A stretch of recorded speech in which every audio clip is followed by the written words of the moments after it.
loved being a wife. Ha, bye. Her goal was to marry the love of her life and never have to divorce ever. Maria wanted the completion of her family, but Joelle was nowhere to be seen. Joelle was narcissistic and was kind of domineering. You walk out that door, we're getting away.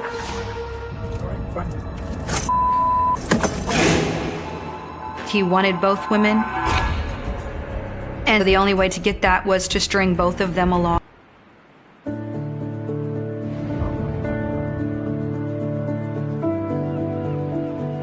Maria was born in 1989, and she grew up in Puerto Rico.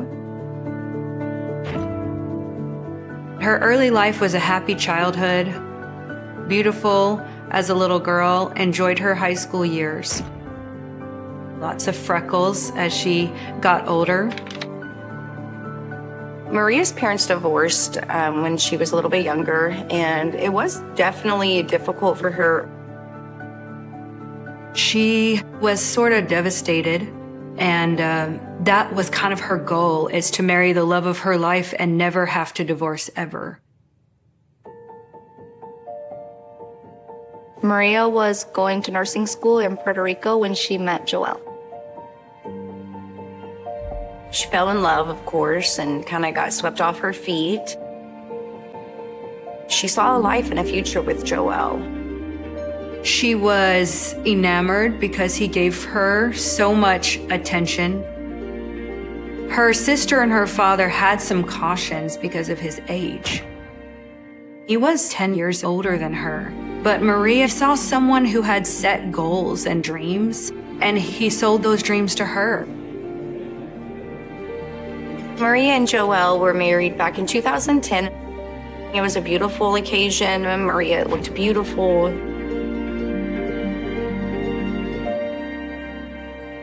Maria and Joelle had goals to come to the mainland.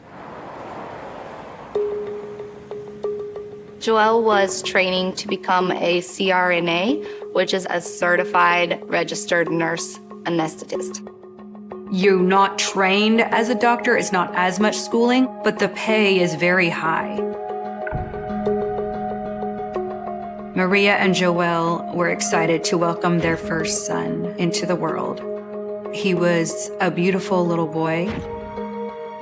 That was something that Maria was over the moon about. Her calling was to be a mother.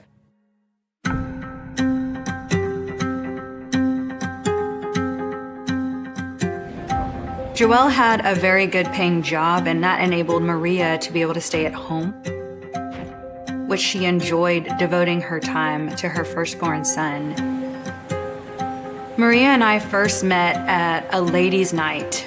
There was a woman on our church that hosted a ladies' bowling night. So we met at one of those arcades. She looked at me and she said, "So you're the pastor's wife?" And I said, "Well, yes, I am." And she said, "So tell me about God." We became friends right away, and we just never looked back. I'm like freaking out here. When I first met Maria, I thought she was incredibly bubbly. She was very happy, very animated, incredibly warm and friendly. You could tell she was wholly in love with her husband, loved her little family. She was devoted. She loved being a wife. Maria and Joelle seemed to be in a loving marriage. You could have fun with them. Joelle appeared to be a supportive and proud dad and engaged dad. 2017, Maria had gotten pregnant, and very shortly after, she had had a miscarriage. And this was really difficult for Maria. Joelle didn't really understand what happened and thought somehow that the miscarriage was her fault. And that didn't help her state of mind.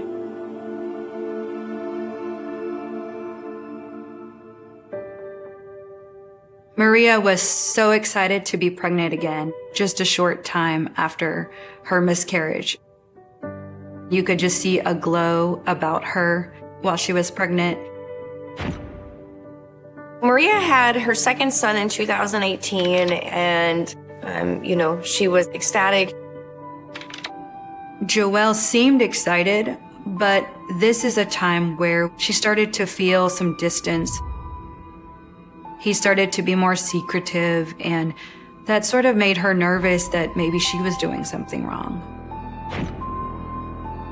At this point in Maria's life, what she wanted was to feel the completion of her family, but Joelle was nowhere to be seen. Joelle had a 5-year goal that he obsessively spoke about, and so he devoted himself to work, took overtime whenever he could. Maria talked about a lot of the changes going on in Joelle's life. She kept saying that he's so different now that they moved to Laredo. He started bulking up so fast that it seemed abnormal to me. Both of us suspected there was some supplements going on, probably a lot of testosterone. At this point, Joelle's priorities appeared incredibly vain to me and short-sighted. His goals were money and his figure, his body. In January of 2019, Joelle asked for a break from their marriage. He just was not happy with the way things were going. And so he decided he was just gonna move out and stay with a friend. And that was a really hard time for her. But she would often tell me that she had 10 good years of marriage and she didn't want to throw it away, all because of this 1 year where he's just acting insane. Her goal was always for her family to stay together no matter what, because the divorce between her parents had been so devastating. I want to support him, be his rock, because I know he needs it. Maria liked to keep a journal. When Joelle started being more distant, it really helped her to get her thoughts on paper. How can I support someone who's always making me small? A piece of nothing. Not enough. At the point that Maria and Joelle were separated, he would come home to spend a little bit of time not just with her, but with the boys. He would expect her to still wash his clothes, and he would convince her that they needed to have sex to continue to protect the marriage. I told her that it's not your job to do his laundry, and it's definitely not your job to be intimate with him while he's breaking up the marriage. In March of 2019, Maria was doing his laundry. She found a plane ticket. She never even knew he went to Spain. She just knew in her heart that something was terribly wrong and he had not been honest at all during this whole time.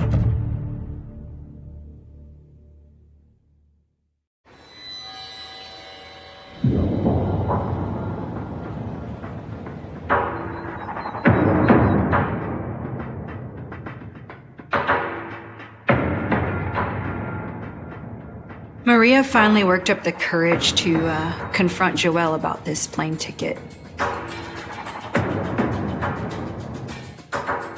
Joelle admitted to having an affair. She was a nurse at one of the hospitals that he was working at. Her name was Janet Arredondo, and he had taken her on a trip to Spain. Maria was devastated, but at the same time, I think she expected this answer. At this point, Joelle broke down. He told Maria that He wanted to keep his family. He wanted to be with her. He would break up with the girlfriend. True to Maria, she gave Joel another chance. She would do anything to get her family back.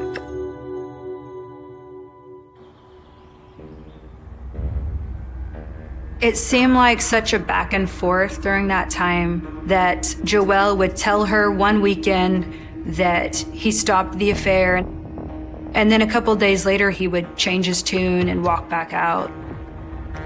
He wanted both women, and so the only way to get that was to string both of them along. And that was really just almost too much for her to bear. My experience with Joel was that he was emotionally abusive. Joel was confident, what I perceived as narcissistic, and he was kind of domineering. He was like a dominant authority in the household. One day, I was with Maria at the coffee shop, and Joel agreed to meet her there. When we were in line, there was a guy that sort of hit on her.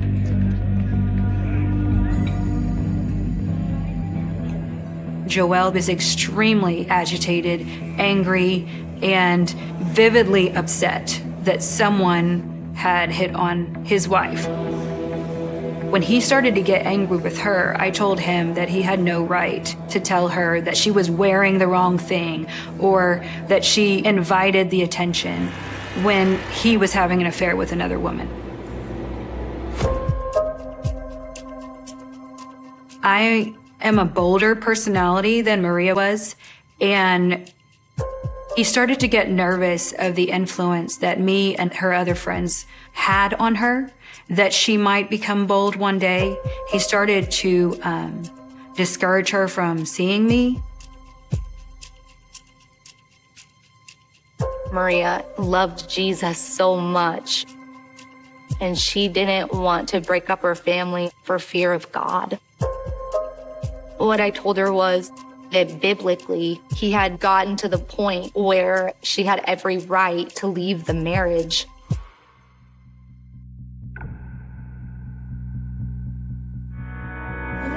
Don't put that on me.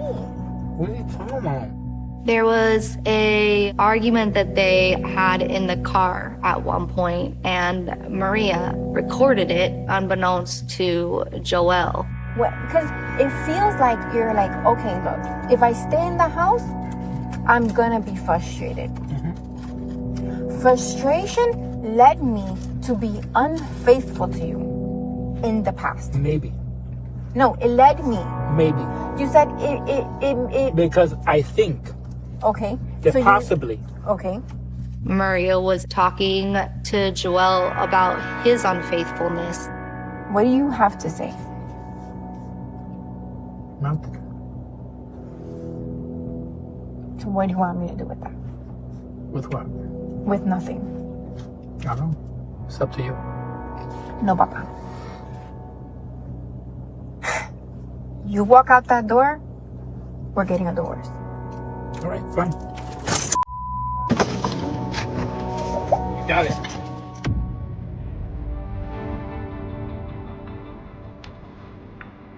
I have to realize that Joel that I knew and fell in love with isn't the Joel I am dealing with. I love him. I don't need to accept none of this.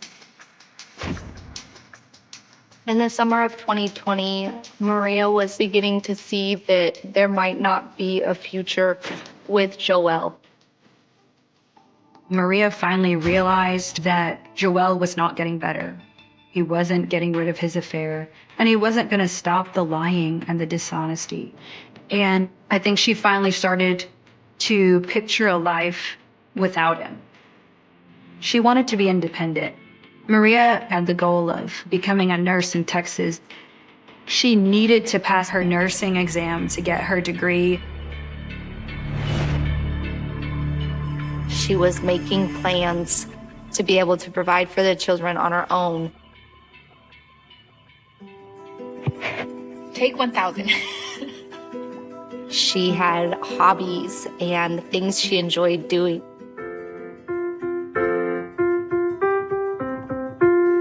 I have been wanting to do a YouTube channel for quite a while. She was doing hair and makeup tutorials. I would probably grab like a little bit by little. Maybe that could help you grabbing. She was so beautiful in the way that she would play around with her makeup. I like it. Just makes you look more awake. There's nothing like a good mascara and a good bronzer to make you feel good, right?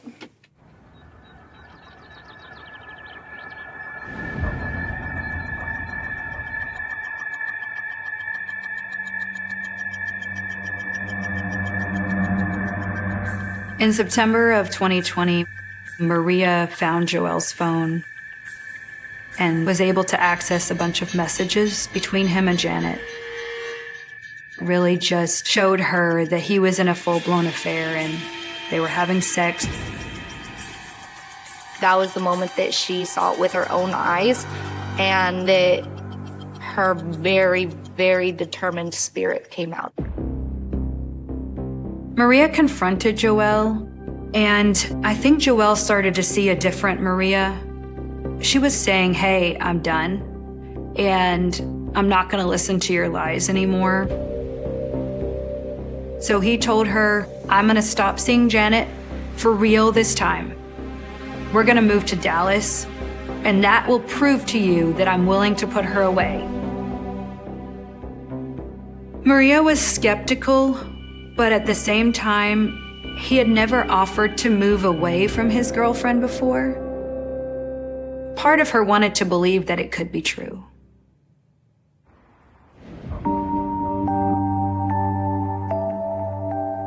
Maria was very excited to tell me about how their marriage was going to turn around, and so we agreed to meet. However, before she came to my house, she gave me a phone call and said that she was going to be late. And she said, I called Joel and I heard a dog barking in the background, and I think it was Janet's. I think he lied to me again. I'm going to stop by the house and just make sure. I told her that I didn't think it was wise for her to stop over there, that nothing good was going to come from it, but she said she just couldn't help herself. She had to.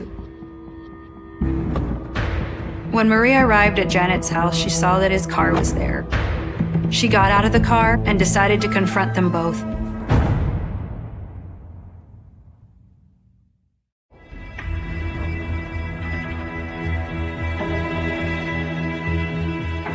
When Maria arrived at Janet's house and saw that Joel's car was there, she was very angry.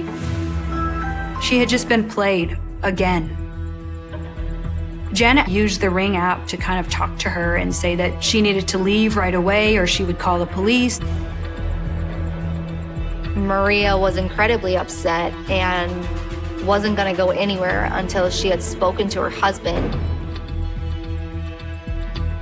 When Joel finally emerges, he tells Maria that he's chosen Janet, and I can't even imagine what was going through her head when hours earlier he had been telling a different story. Joel told Maria to go get in the car and that they would drive to the park and they would just hash it out. When Maria and Joel were at the park, he got so angry that he smashed her windshield with his fist, and it just shattered. Meanwhile, Janet called the police. The police responded fairly quickly. Hello, ma'am. Did you call police? Yes, I did. What's going on? You're gonna get up. What happened? I had a woman come by that she was already told not to be here, so I had already filed a... Trespass warning? Yes. Okay. She was here, she was asked to leave, she refused, so I called you guys. Let me make a phone call then, and hopefully she'll answer. If not, well, that's the only way I can warn her.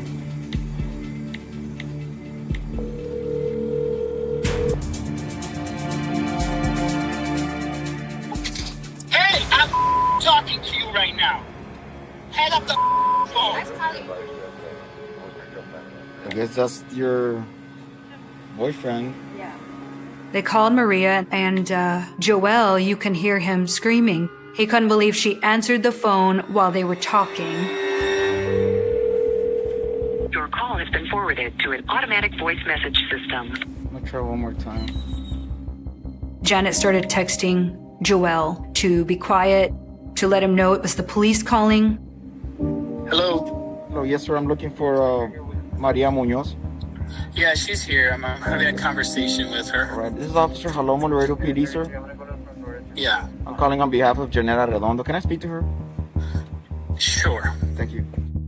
After receiving the text from Janet, Joel knew it was going to be the police, and instantly he was a calm, collected person. Hello. Yes, Miss Munoz. Man, this is Officer Jalomo, Laredo PD. Yes. Okay, I understand you came over to Ms. Redondo's house earlier today. Okay, I'm gonna ask you to not return. If not, you will be placed into custody. Okay. After the police hung up with her, Maria drove over to my house. She was very upset. She was almost hysterical. She told me that she was finally ready to move on, for real this time. No more getting lied to. I saw her the next day at church. And even though she was sad, she was determined that this was the thing that she had to do. Later that day, she sent him a text and let him know she was not going to go after him anymore.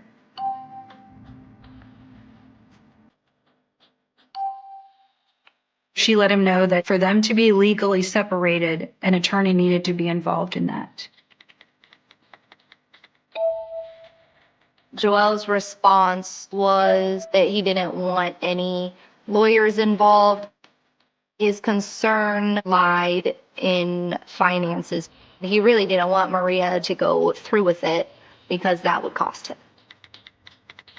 He had responded initially on Sunday, but then on Monday, he had a different response, and he sent it through email. Again, he gave implication that there was hope for their marriage. I didn't believe any of it. And yet somehow I could not convince her to say no to this meeting. They agreed to meet around 7, and I told her to contact me as soon as he arrived, as soon as he left. She agreed to do that. I believe it was 9:30 when I had not heard from her.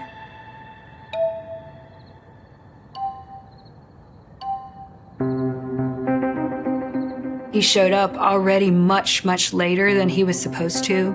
He should have been gone by then. I started to pray that the conversation would go well.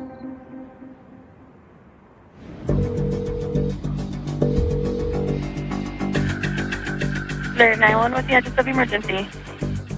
Hi, I called my wife on responses, and kind of scared if she's not breathing.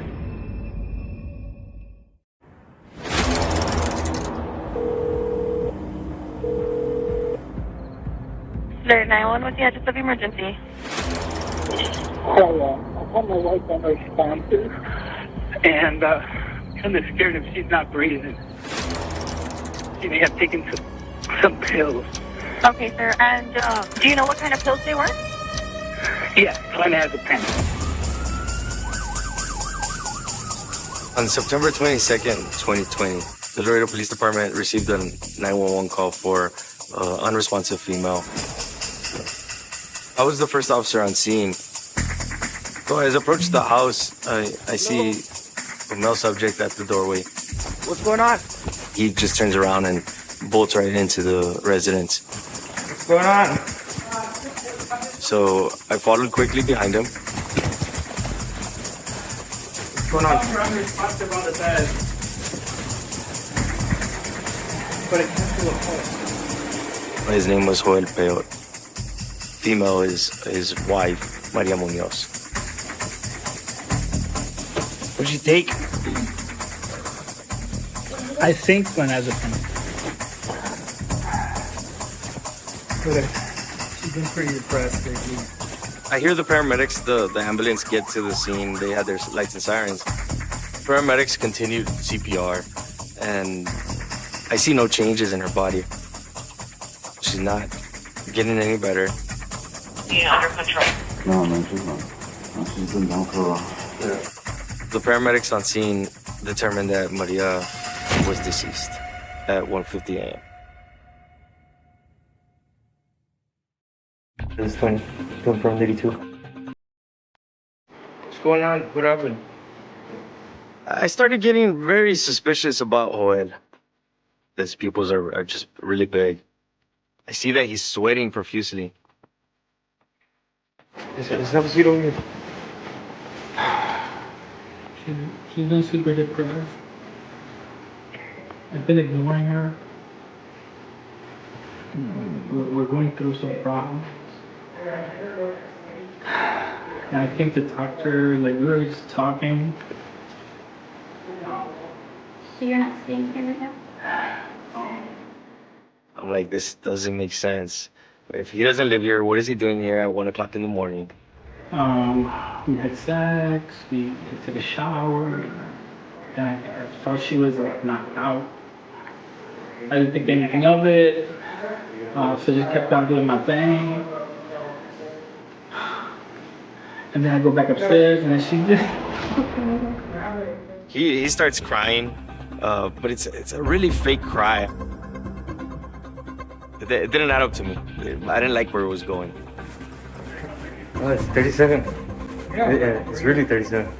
I told him that this is very 37, which means suspicious in police jargon. We gotta talk to you, okay? Come on, you gotta go outside. So I arrived at the scene shortly after 2 a.m. Once I got the authorization and consent to go into the home, I did do a brief walkthrough. I see Maria, her body is there. Joel insinuated that she had overdosed on a bottle of pills, a bottle of clonazepam. Whenever somebody takes a bottle of pills, they foam from the mouth. I noticed that Maria was not foaming from the mouth. When they did the examination of Maria's body, my partners discovered a track mark, or like a puncture, on her arm. It looked like she had just gone to get her blood drawn. And then they also discovered a bag of medical supplies. Inside that bag were needles, catheters, and 4 to 5 bottles of medications. I immediately suspected that there was more to this than what Joel was saying.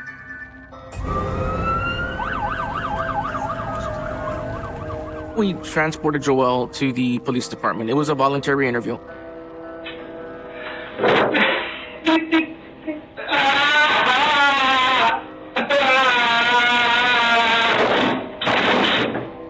When I arrived at the station, I could hear him screaming. So much so that I had to tell the officer to tell him to calm down. When I entered the room, my interview at that point was that of a grieving spouse. What's going on, man? She's been really depressed because so like we got separated. Joel wanted to make it clear that Maria was depressed and was not taking the separation well. So you said that Maria was taking pills for depression. Were they prescribed to her? Yeah, they were, and hers ran out. So mine were recently given to me. So I just went to give her some. You know the name of the drug? Yeah, 1 milligram clonazepam. According to Joel, he had a prescription bottle for the same type of medication. So he allowed Maria to take some of his pills. When I checked my pills, 2 pills, you know, she took them off. He wanted me to think that Maria was so depressed that she had taken a bottle of clonazepam and that she committed suicide. I saw a track mark on her. Okay. Did she inject herself with anything that you know of? Would she inject herself with anything? And if she did, what would it be?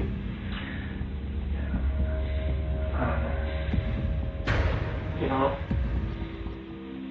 Did you inject her tonight? No. With anything? No.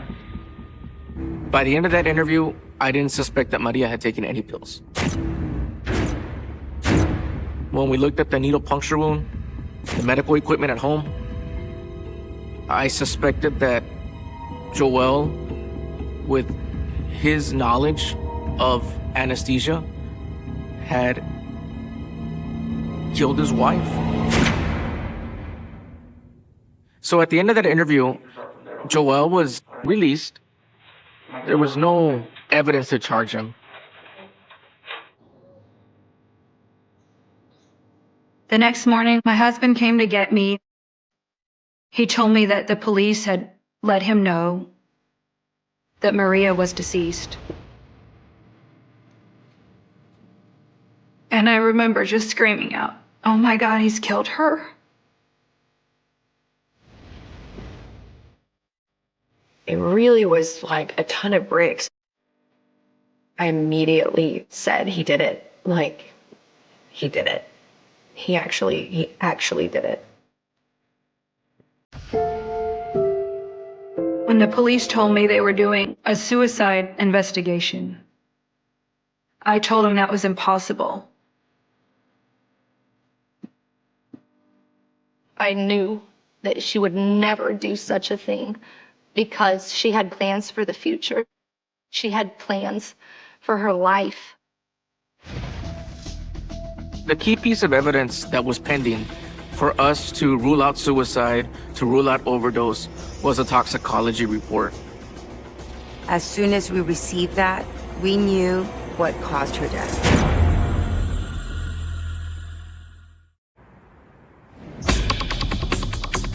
The toxicology report routinely takes a few months. And in January 2021, we received the report. The first thing we looked was to see how much clonazepam she had. And it was striking that she didn't have any clonazepam in her system. 1 milligram of clonazepam. He said clonazepam, and she had none in her system. So then we reviewed the other drugs that were in her system. It was Versed, ketamine, and morphine. Propofol, Narcan, lidocaine, and Demerol. So all these drugs, what they have in common is that they're normally used for anesthesia. I was familiar with propofol because that's known as what ultimately killed Michael Jackson. Propofol takes effect immediately. The second it hits your bloodstream, you fall asleep. So it's impossible for you to self-administer propofol. Someone else has to administer propofol. So we knew it was not an overdose. We believed that we had the proof to show murder.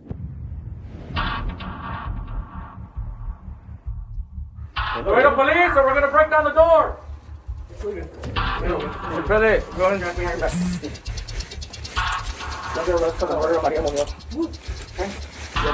Joel Peyote was arrested and charged with the murder officially on January 16th, 2021.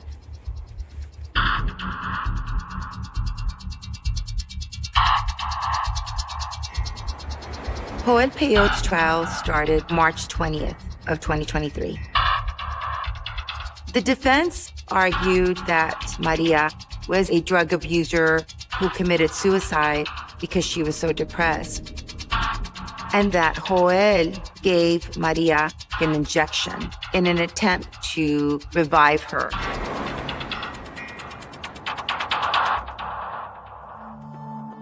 Maria's journals were critical to the case, so we could refute that she was suicidal. Today, my head will not look down. Today, I will conquer. Today, I am free. I am strong. I am confident. I am enough. When I testified in court, I was able to read the journals to the jury and mention to the jury that suicide and depression had no bearing on this case whatsoever.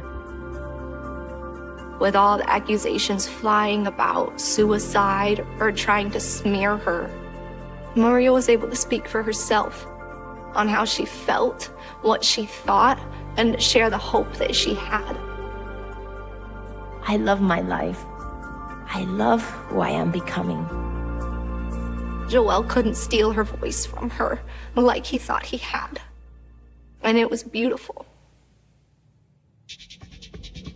It was important to give as much background information as we could to explain Joel and Maria's relationship.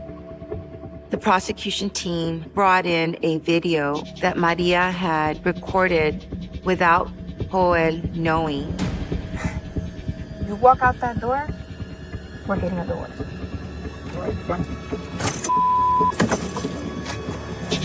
Got it. We believed it was important to show that he's pretty cold about the pain that she's experiencing.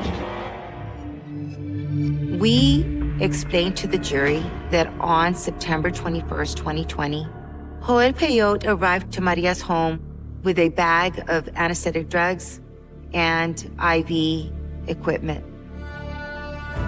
He was wearing his scrubs because he had been at the hospital.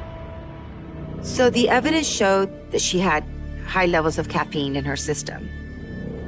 We were able to describe to the jury that he probably showed up with a cup of coffee, and in that coffee, he likely included the oral anesthetic drugs, which is the ketamine, the Versed, and the morphine. And that would have incapacitated her. She would not have been able to resist him trying to put an IV on her to give her the additional drugs, lidocaine, propofol, Narcan, and Demerol. The levels of anesthetic drugs in her system were enough for 2 major surgeries. Joel knew that this was going to end her life.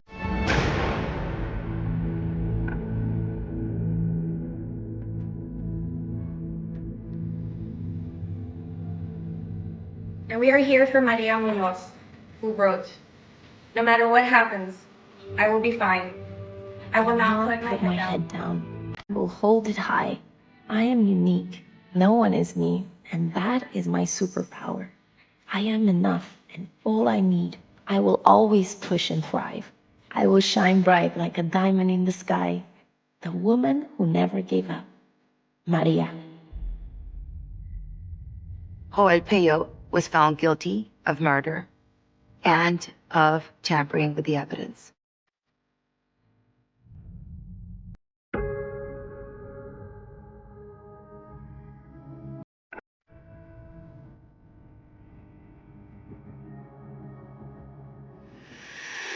When Joelle finally was convicted of murder, I was so relieved.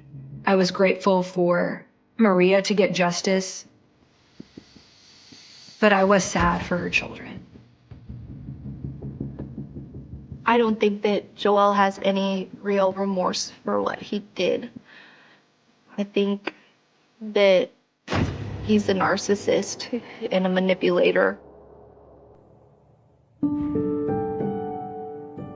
Being with Maria in Laredo was like having family there. She became like a sister to me.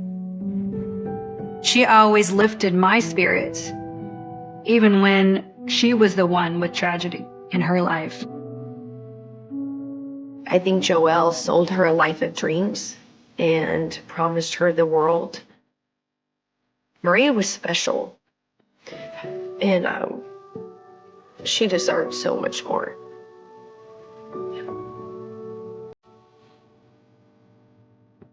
Okay. I'm not too sure, but... oh, there you go. Mayra. Ha! Hi! So I'm gonna do my hair for you guys to see. Maria was like a ray of sunshine. She walked into a room and she lit everybody else up. I miss her laugh. I miss watching her run after her kids. I miss seeing her chase them and the joy that she had. We need more joy like that in this world.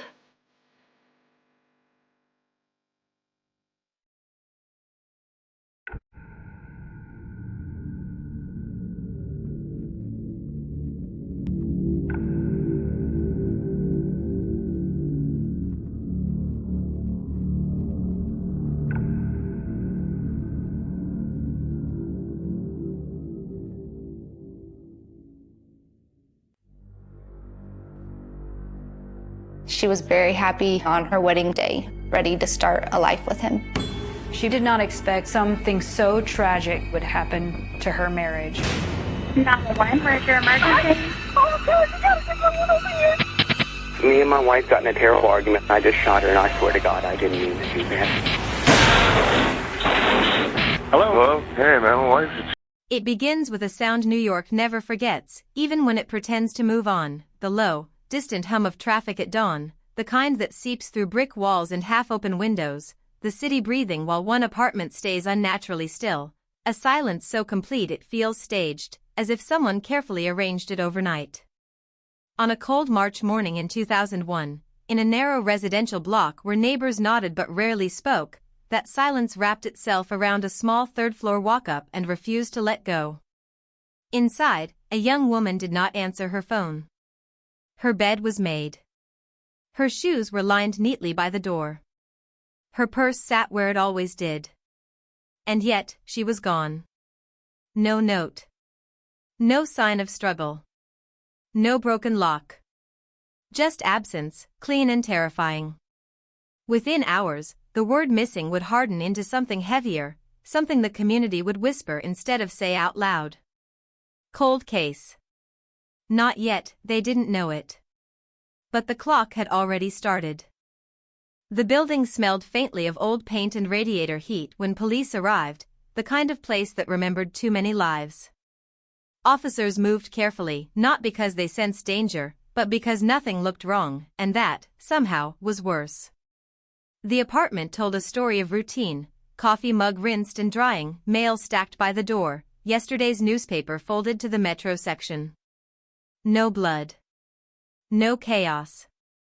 No obvious theft.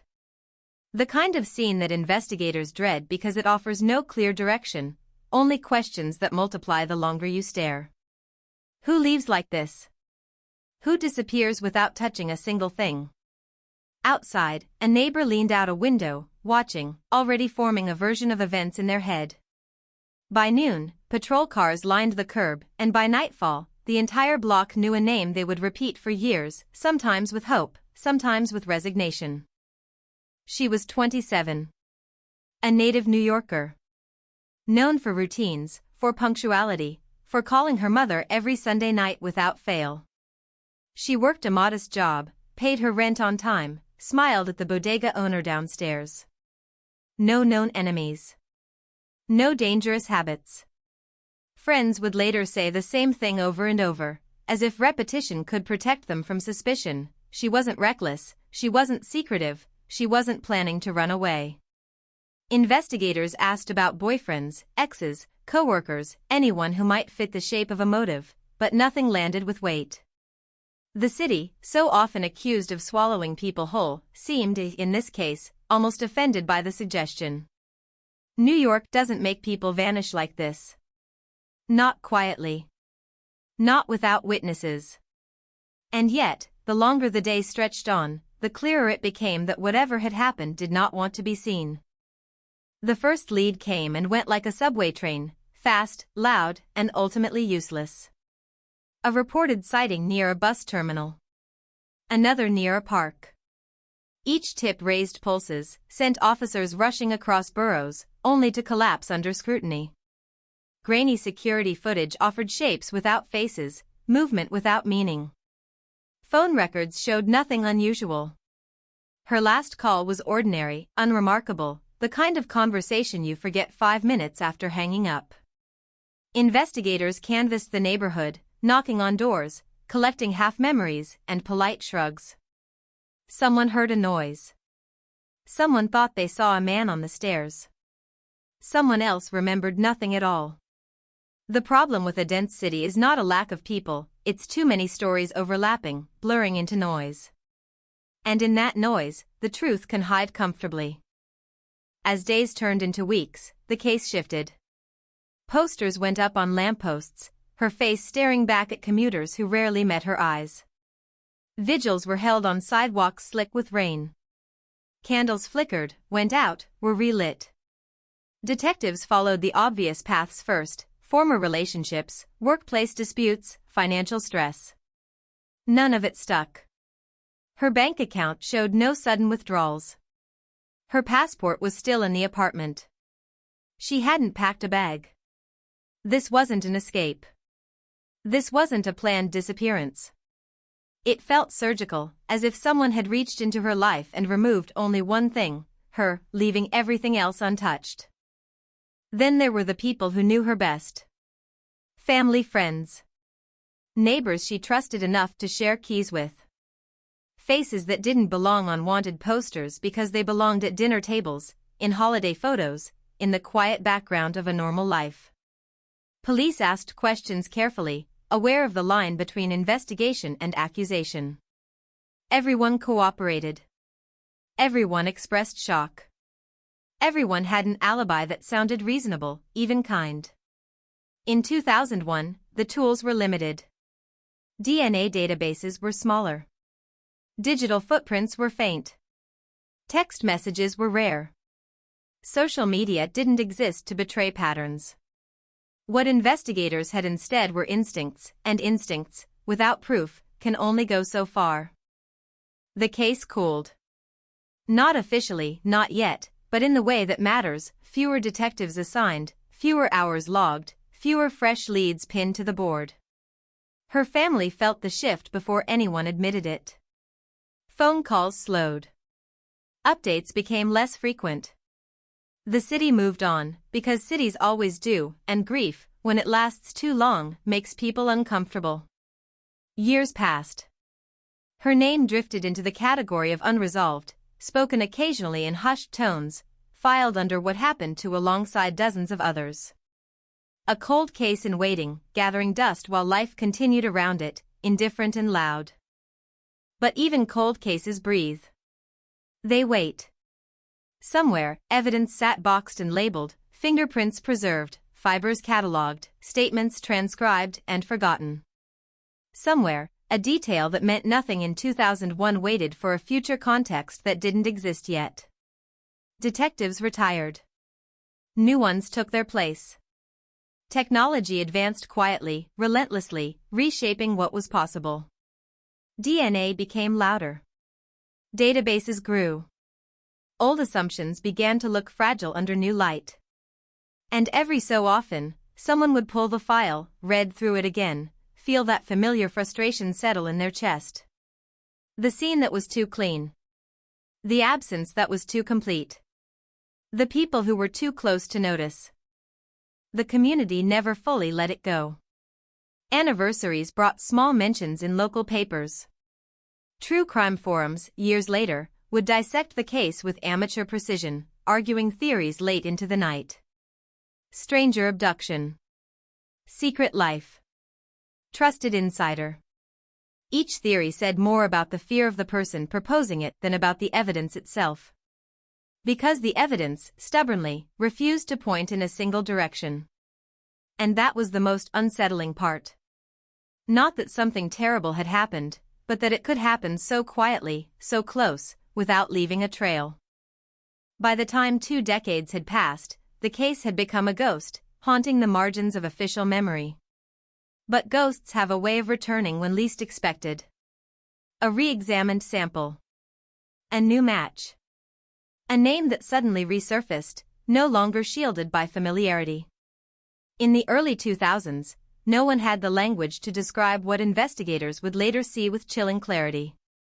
The danger wasn't outside. It was inside the circle of trust. Hidden in plain sight.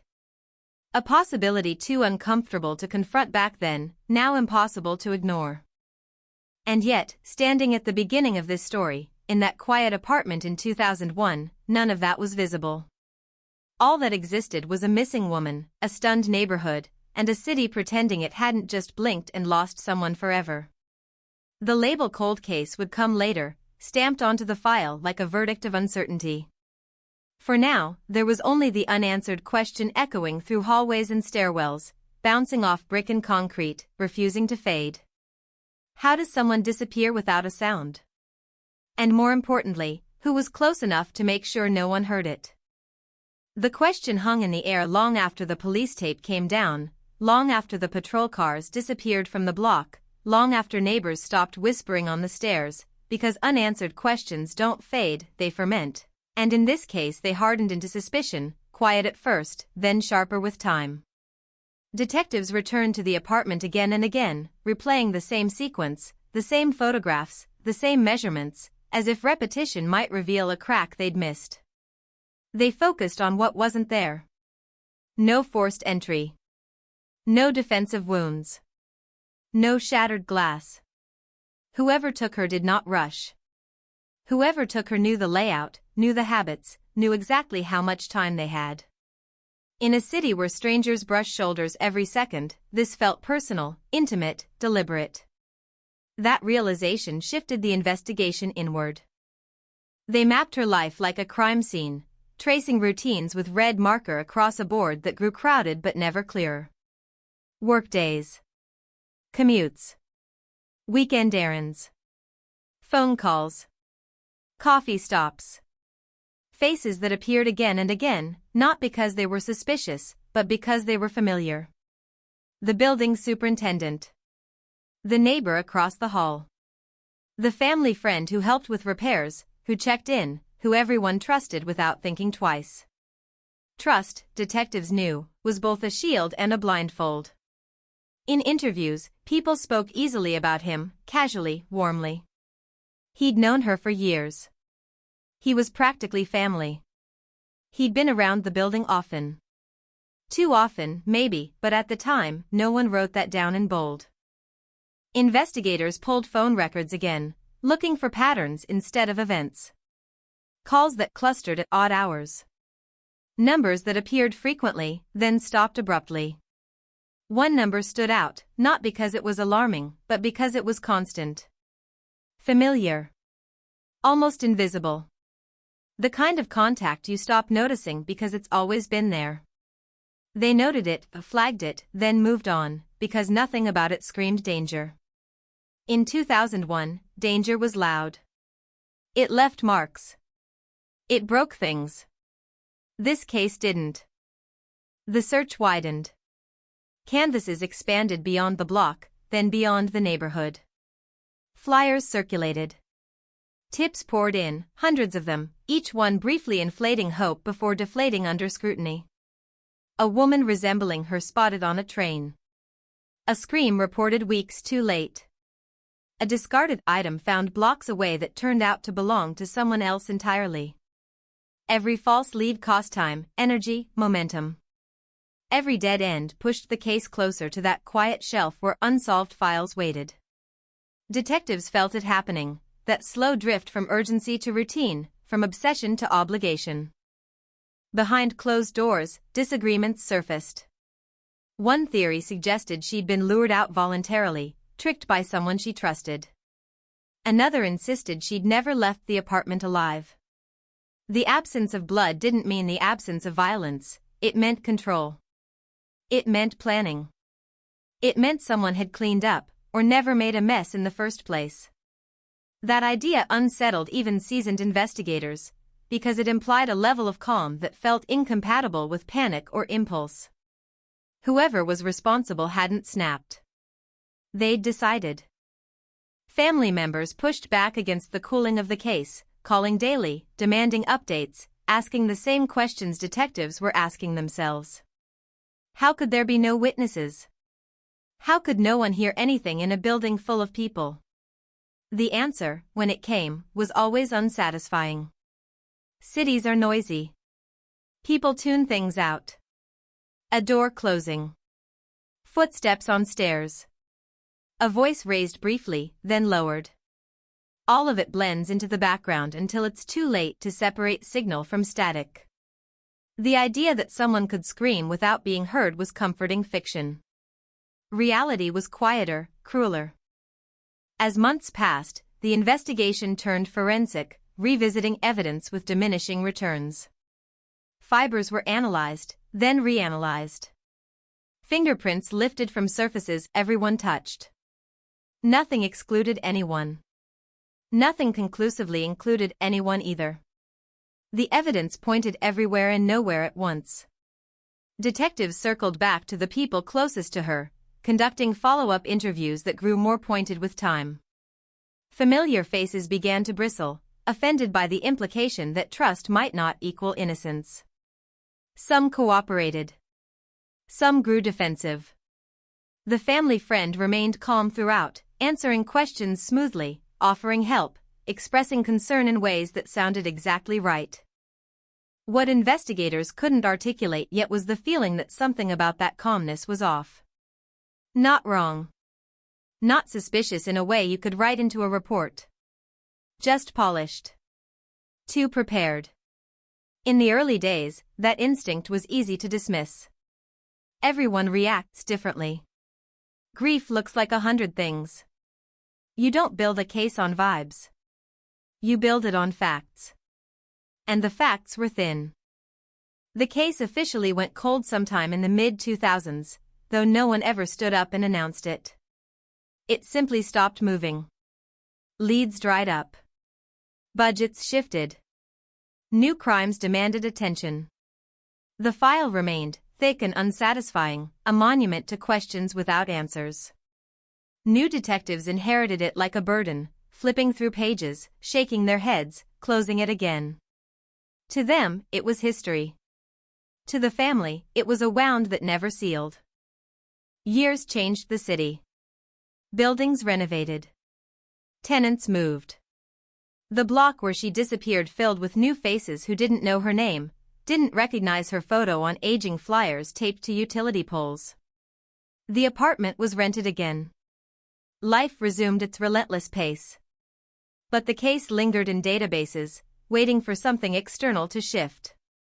And something did, slowly, quietly, in labs far from that third-floor walk-up. Advances in forensic science began to rewrite old assumptions. DNA, once a whisper, became a shout. Samples once considered unusable were suddenly viable. Databases expanded, linking cases across jurisdictions, across decades.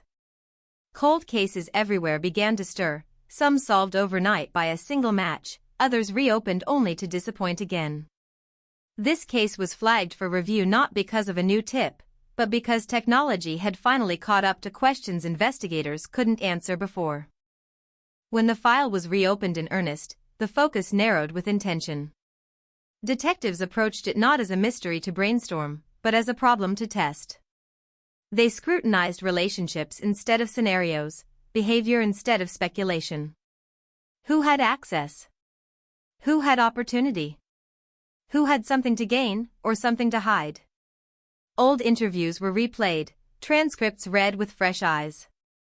What once sounded normal now carried weight. Inconsistencies emerged, not blatant lies, but subtle shifts. Timelines that didn't quite line up. Details volunteered too readily, or not at all. The family friend's name resurfaced, no longer as background noise, but as a point of interest. His proximity, once comforting, now felt excessive. His presence in her life was constant, overlapping with key moments before her disappearance. In 2001, that closeness had protected him from scrutiny. 2 decades later, it did the opposite. Familiarity no longer equaled innocence. It meant access. Still, nothing moved fast. Cold casework is patient, methodical, almost surgical. Detectives knew better than to rush toward a conclusion, especially one so unsettling. Accusing someone embedded in the fabric of a family required certainty, not suspicion. They returned to the evidence again, this time with tools that hadn't existed before. Samples were sent to labs. Results trickled back. Some eliminated possibilities. Others narrowed them. The net tightened slowly, deliberately, until one name refused to disappear. By then, 20 years had passed. Memories faded. Alibis calcified into stories people told themselves so often they believed them. The community, long numb, began to stir as whispers resurfaced. A cold case, once dormant, was breathing again. And with each breath, the past edged closer to the present, dragging secrets with it, secrets that had survived for decades precisely because they hid behind trust.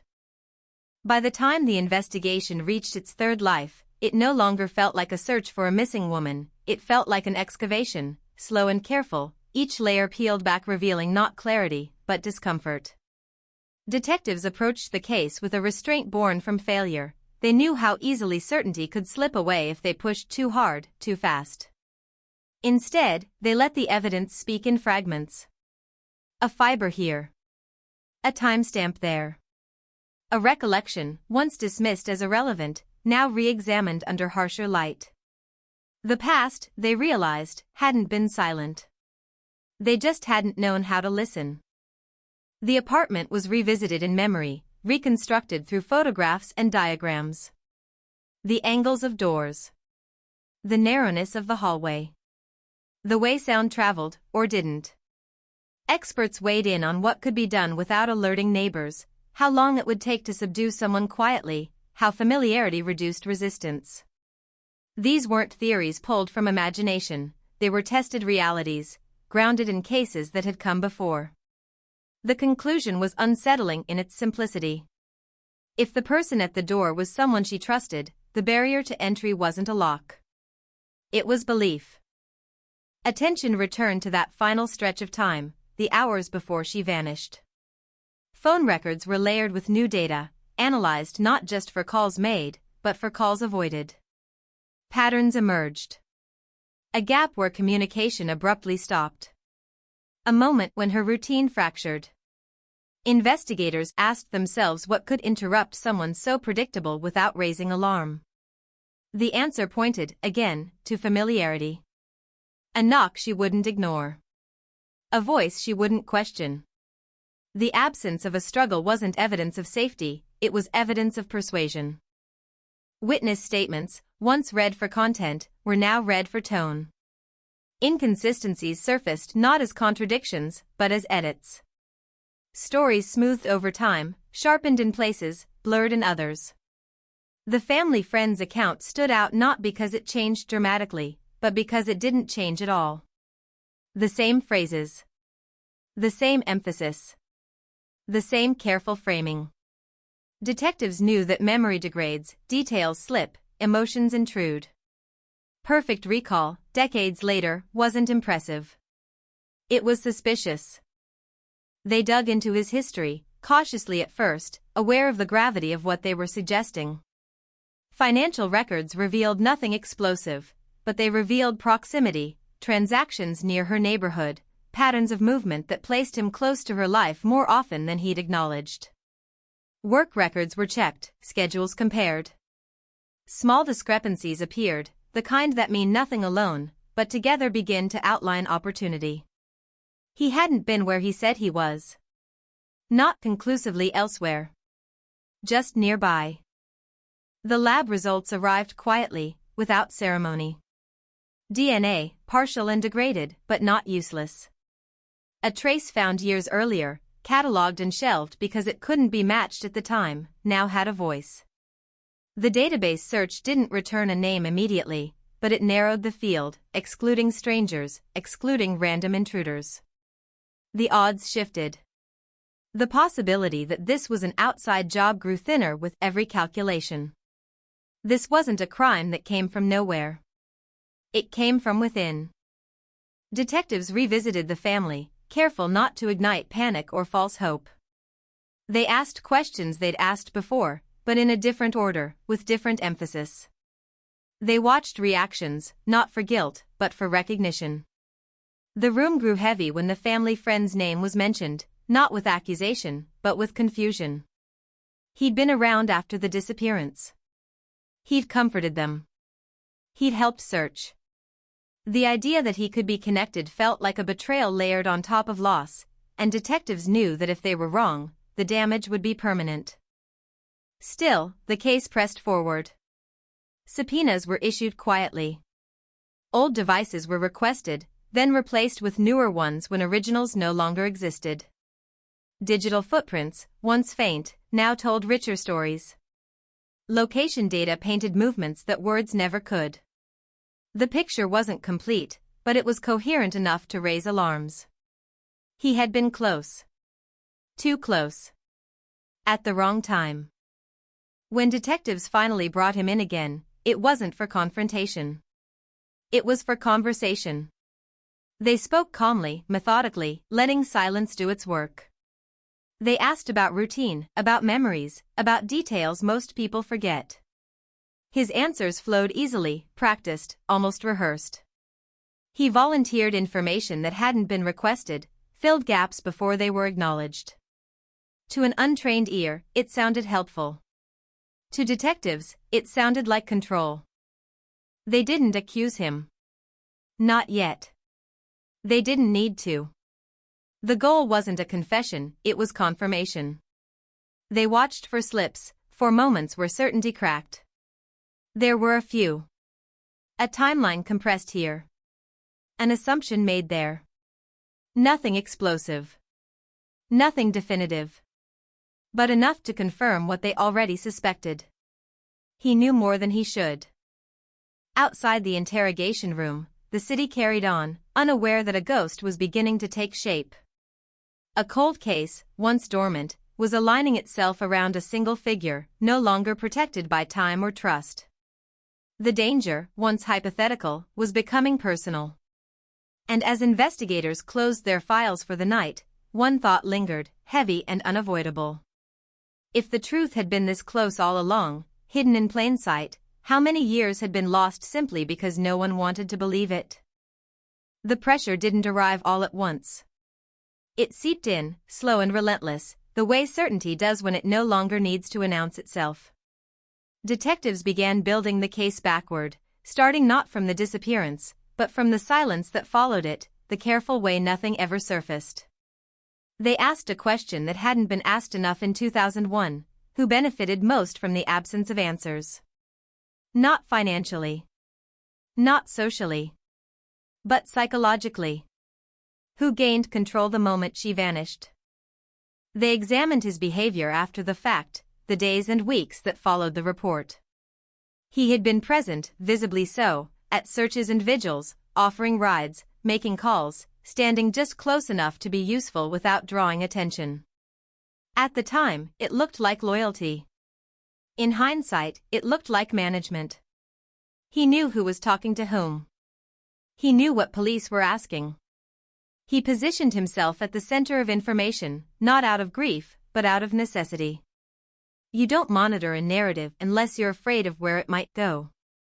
Detectives pulled surveillance footage from nearby streets, archival copies preserved by chance, forgotten in municipal storage. The images were grainy, incomplete, but patterns emerged. A familiar figure crossing familiar routes. A presence near the building at times he claimed to be elsewhere. None of it showed a crime. None of it showed her. But it contradicted statements made under oath years earlier, and contradiction, in cold case work, is oxygen. They reconstructed the likely sequence of events with forensic consultants, not to dramatize, but to test feasibility. The conclusion was chillingly efficient. A knock. A brief exchange. A reason to step inside or step out. A moment of vulnerability. Control established quickly, quietly. The city wouldn't have noticed. The building wouldn't have noticed.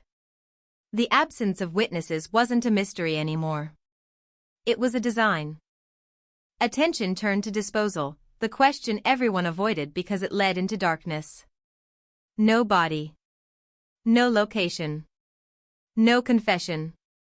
Investigators studied his movements in the days after, cross-referencing travel records, toll data, fuel purchases. Long drives explained away as errands. Gaps in timelines smoothed over by memory. Places that had since changed, developed, erased. The city and its outskirts had swallowed countless secrets over the years.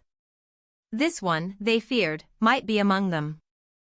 The lab work continued in parallel, patient and unforgiving. New techniques extracted more from what had once been considered dead samples. The DNA profile sharpened, still partial, but increasingly specific. It couldn't name him outright, not yet, but it placed him in a narrowing circle that excluded coincidence. Probability replaced speculation. Math replaced instinct. The numbers didn't scream, but they whispered insistently, the kind of whisper you can't unhear once it starts. Prosecutors were brought in early, consulted quietly, warned not to rush. A case like this could not afford theatrics. 20 years of silence meant 20 years of defense arguments, alternative theories, reasonable doubt sharpened by time. Every piece had to stand alone and still point in the same direction. Circumstantial didn't mean weak, but it meant fragile. One crack could collapse everything. They re-interviewed secondary witnesses, people who had brushed against the case without realizing it. A coworker who remembered an odd comment. A neighbor who recalled seeing him carry something heavy down the stairs, dismissed at the time as trash. Memory is unreliable, but when separate memories align, even loosely, they form shape. The shape wasn't flattering. It suggested preparation. It suggested aftermath. Meanwhile, the family lived in a limbo that never truly ended. They were informed, carefully, that the case was active again, that progress was being made. Hope returned reluctantly, like someone stepping onto ice they'd fallen through before. They asked the same question they'd asked for years: will we finally know? Detectives couldn't answer. Knowing and proving are not the same thing. Justice moves slower than truth, and sometimes it never catches up. The man at the center of it all sensed the shift before anyone told him. He became cautious. Less visible. Fewer check-ins. His cooperation cooled, not enough to be suspicious, just enough to create distance. It was a familiar pattern. When pressure rises, control tightens. Detectives watched quietly, documenting everything, waiting for a mistake. Time, they believed, was no longer on his side. Behind closed doors, the theory solidified. This wasn't an accident. It wasn't an argument gone wrong. It was an act rooted in obsession, entitlement, the belief that proximity equaled ownership. She wasn't a stranger. She was someone he thought he knew well enough to decide her fate. That realization reframed every earlier interaction, every remembered smile, every helpful gesture. The horror wasn't just what had happened. It was how long it had hidden behind normalcy. As the pieces aligned, one obstacle remained immovable. Without a body, without a clear scene of violence, the case lived and died on inference. Prosecutors hesitated, not because they doubted the theory, but because they feared the cost of being wrong. A failed prosecution would freeze the case forever. The stakes were absolute. Either they waited for something stronger, or they risked losing everything. So they waited. They watched. They refined. They prepared. And somewhere in that waiting, the past and present finally collided. A new lab result. A revised interpretation. A link that had not existed before. The kind of development that doesn't announce itself loudly, but lands with weight, shifting the entire balance of the case. The cold case was no longer just breathing. It was standing up. The shift came quietly, the way breakthroughs often do in cold cases, not with a confession or a dramatic discovery, but with a recalculation. A forensic analyst revisited the DNA profile one more time, running it through an expanded database that didn't exist a decade earlier. The result wasn't a perfect match, not the kind that ends debates instantly, but it was close enough to redraw the map. A familial connection. A statistical gravity that pulled the investigation toward a single bloodline, a single circle of relationships. Probability narrowed. Coincidence weakened. The circle tightened. Detectives treated the development with caution. Familial DNA is powerful, but it's also dangerous if mishandled. It can point you in a direction without telling you exactly where to stop. They built a family tree quietly, painstakingly, cross-referencing public records, birth certificates, marriages, relocations. Names repeated. Patterns emerged. And there he was again, not as an outlier, but as a convergence point. Too many lines led back to him for comfort. They returned to physical evidence with new purpose. Items once dismissed as unremarkable were examined again, this time with sharper tools and sharper questions. a fiber matched to a material he owned. A trace consistent with prolonged contact. None of it was cinematic. None of it would make headlines on its own. But together, it began to feel heavy, cumulative, like a weight pressing down on the only conclusion that made sense. Prosecutors grew more involved, their questions more precise. Could the timeline be tightened? Could the inconsistencies be demonstrated clearly to a jury unfamiliar with the nuance of cold case work? Could absence itself be framed as evidence? They weren't looking for perfection. They were looking for inevitability. A narrative that didn't rely on emotion, but on logic so clean it left no room to escape. Investigators rehearsed the case internally, playing devil's advocate, attacking their own theory as aggressively as any defense attorney would. Alternative suspects were re-examined and eliminated again, this time with documentation to prove it. Random abduction scenarios were dismantled piece by piece. No comparable crimes in the area. No credible sightings beyond the first days. No financial motive for anyone else. The case didn't just point toward him. It rejected everyone else. They brought him in once more, not under arrest, not even under formal suspicion, but under the guise of clarification. The interview room felt different this time. Smaller. Colder. The questions were narrower, less forgiving. When confronted with discrepancies, he smiled, adjusted, corrected himself smoothly. But something had changed. The confidence was still there, but it was brittle. He was answering the questions, but he was also listening for traps. Detectives watched his body language, not for guilt, but for calculation. When timelines were challenged, he paused longer than before. When evidence was hinted at, he asked questions instead of offering explanations. He was adapting, and adaptation, under pressure, can reveal more than panic. The interview ended without fireworks, but with confirmation. He understood the net was closing. He just didn't know how tight it already was. Outside the room, the decision loomed. Charge or wait? Move now, or risk losing momentum? The prosecutors weighed the evidence against the reality of a jury hearing a case with no body, no crime scene, no confession. They imagined the defense narrative, grief misinterpreted, science overstated, coincidences dressed up as certainty. They knew the risks. But they also knew something else. Time was no longer neutral. Every year that passed eroded memories, degraded evidence, softened urgency. Waiting carried its own danger. The family was briefed again, this time with more substance. Words like likely and significant entered the conversation. Caution remained, but so did resolve. For the first time in decades, there was a sense that the story might finally move forward, that the question haunting them could shift from what happened to who will answer for it. Hope, fragile and sharp, returned. Then came the moment that forced a decision.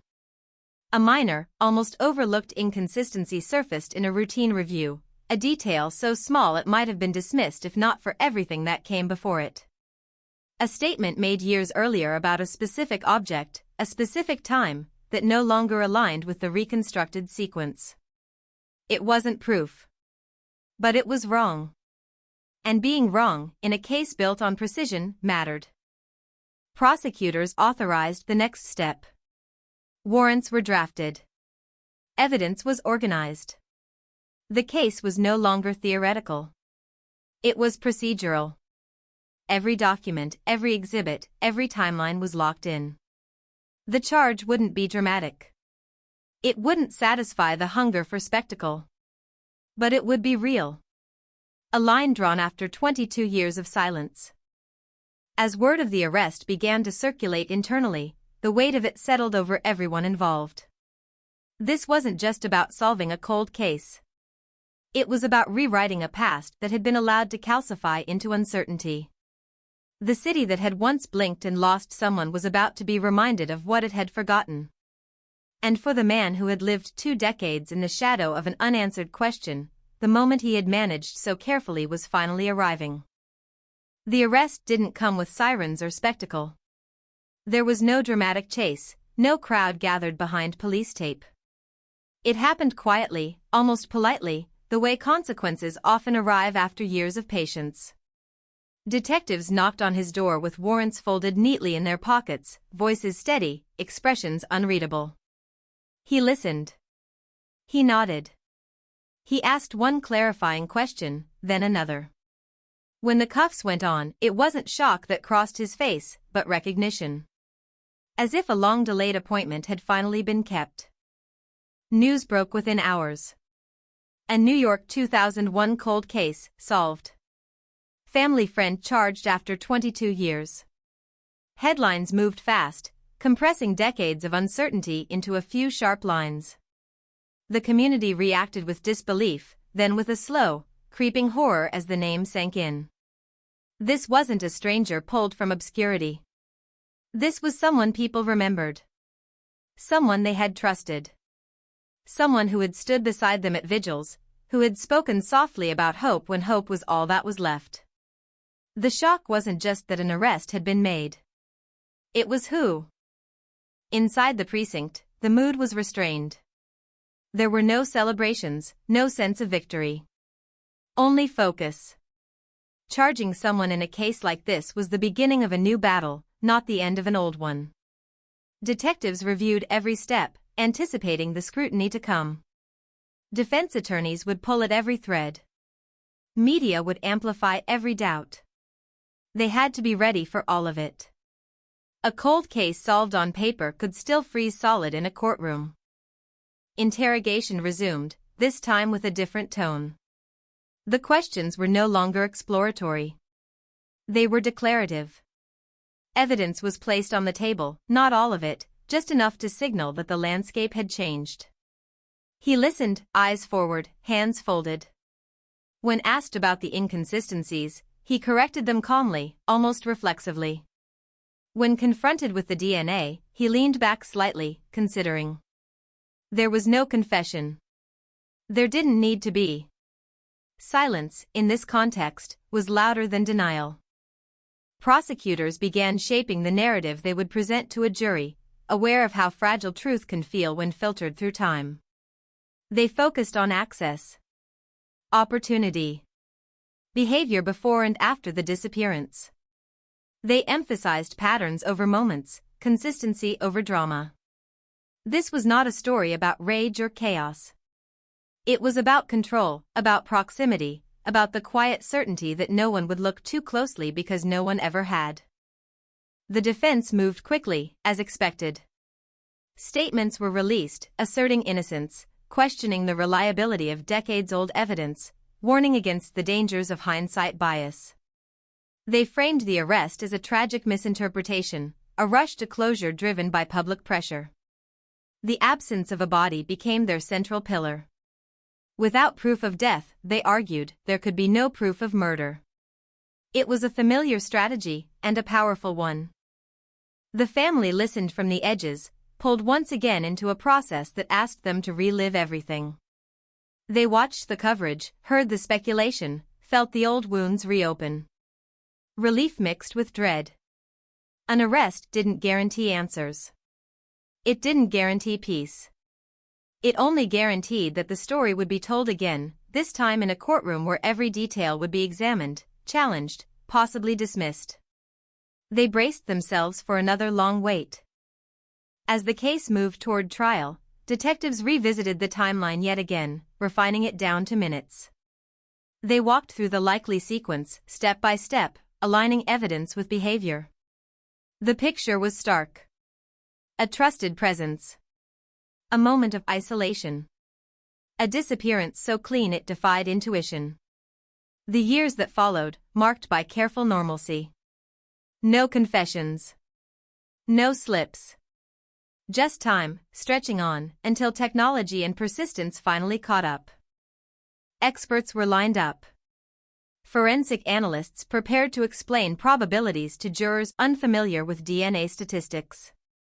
Behavioral specialists readied themselves to discuss grooming, manipulation, the way trust can be weaponized. The goal was clarity, not persuasion. To show, patiently, how ordinary interactions can hide extraordinary harm. Outside, the city absorbed the news and moved on, as it always does. But beneath the surface, something shifted. People looked differently at familiar faces. They reconsidered old assumptions. The case became a cautionary tale whispered in conversations about trust and proximity, about how danger doesn't always announce itself. Sometimes it waits. As trial preparations intensified, one truth settled heavily over everyone involved. Even if the jury convicted, even if the case was declared officially solved, there would always be something missing. A body never found. A final moment never witnessed. Closure, in cases like this, is partial at best. Justice can answer some questions, but it cannot restore what was taken or erase the years lived in uncertainty. And yet, the momentum was undeniable. After 22 years, the case had moved from file to courtroom, from silence to accusation. The cold case label, once a mark of failure, now signaled persistence. The story was no longer just about a disappearance. It was about what time reveals, and what it cannot hide forever. The courtroom felt smaller than the case deserved, a narrow chamber where decades of silence were expected to speak all at once. Wood paneling absorbed sound, fluorescent lights flattened emotion, and 12 jurors took their seats carrying the quiet weight of responsibility they hadn't asked for. For them, this wasn't history. It was a puzzle handed over in fragments, each piece aged, worn, demanding belief across time. The prosecution understood the risk. In a case like this, persuasion wasn't about passion. It was about patience. They opened with absence. Not as weakness, but as design. They described a disappearance so clean it required intention, a lack of chaos that spoke louder than violence ever could. They walked the jury through the apartment as it had been found, every untouched object a testament to familiarity. This wasn't a break-in. This wasn't a stranger. This was someone who belonged there. Someone who could enter without resistance and leave without noise. The word cold case hung in the air, no longer a label of neglect, but of endurance. Witnesses followed, one by one, each adding a strand to a rope the prosecution hoped would hold. Friends spoke about routine, about predictability, about how out of character the disappearance was. Investigators described early missteps, not defensively, but honestly, acknowledging the limits of 2001, the tools that hadn't existed yet. They framed the delay not as failure, but as context. The truth, they argued, had always been there. It just hadn't been readable. The defense countered with doubt, carefully planted and carefully tended. They reminded jurors of what was missing. No body. No confession. No eyewitness. They warned against the seduction of narrative, the human tendency to connect dots even when those dots might not belong together. They questioned the reliability of memory after 20 years, the danger of retrofitting meaning onto ordinary behavior. Familiarity, they insisted, was not evidence. Trust was not guilt. The DNA testimony was the pivot.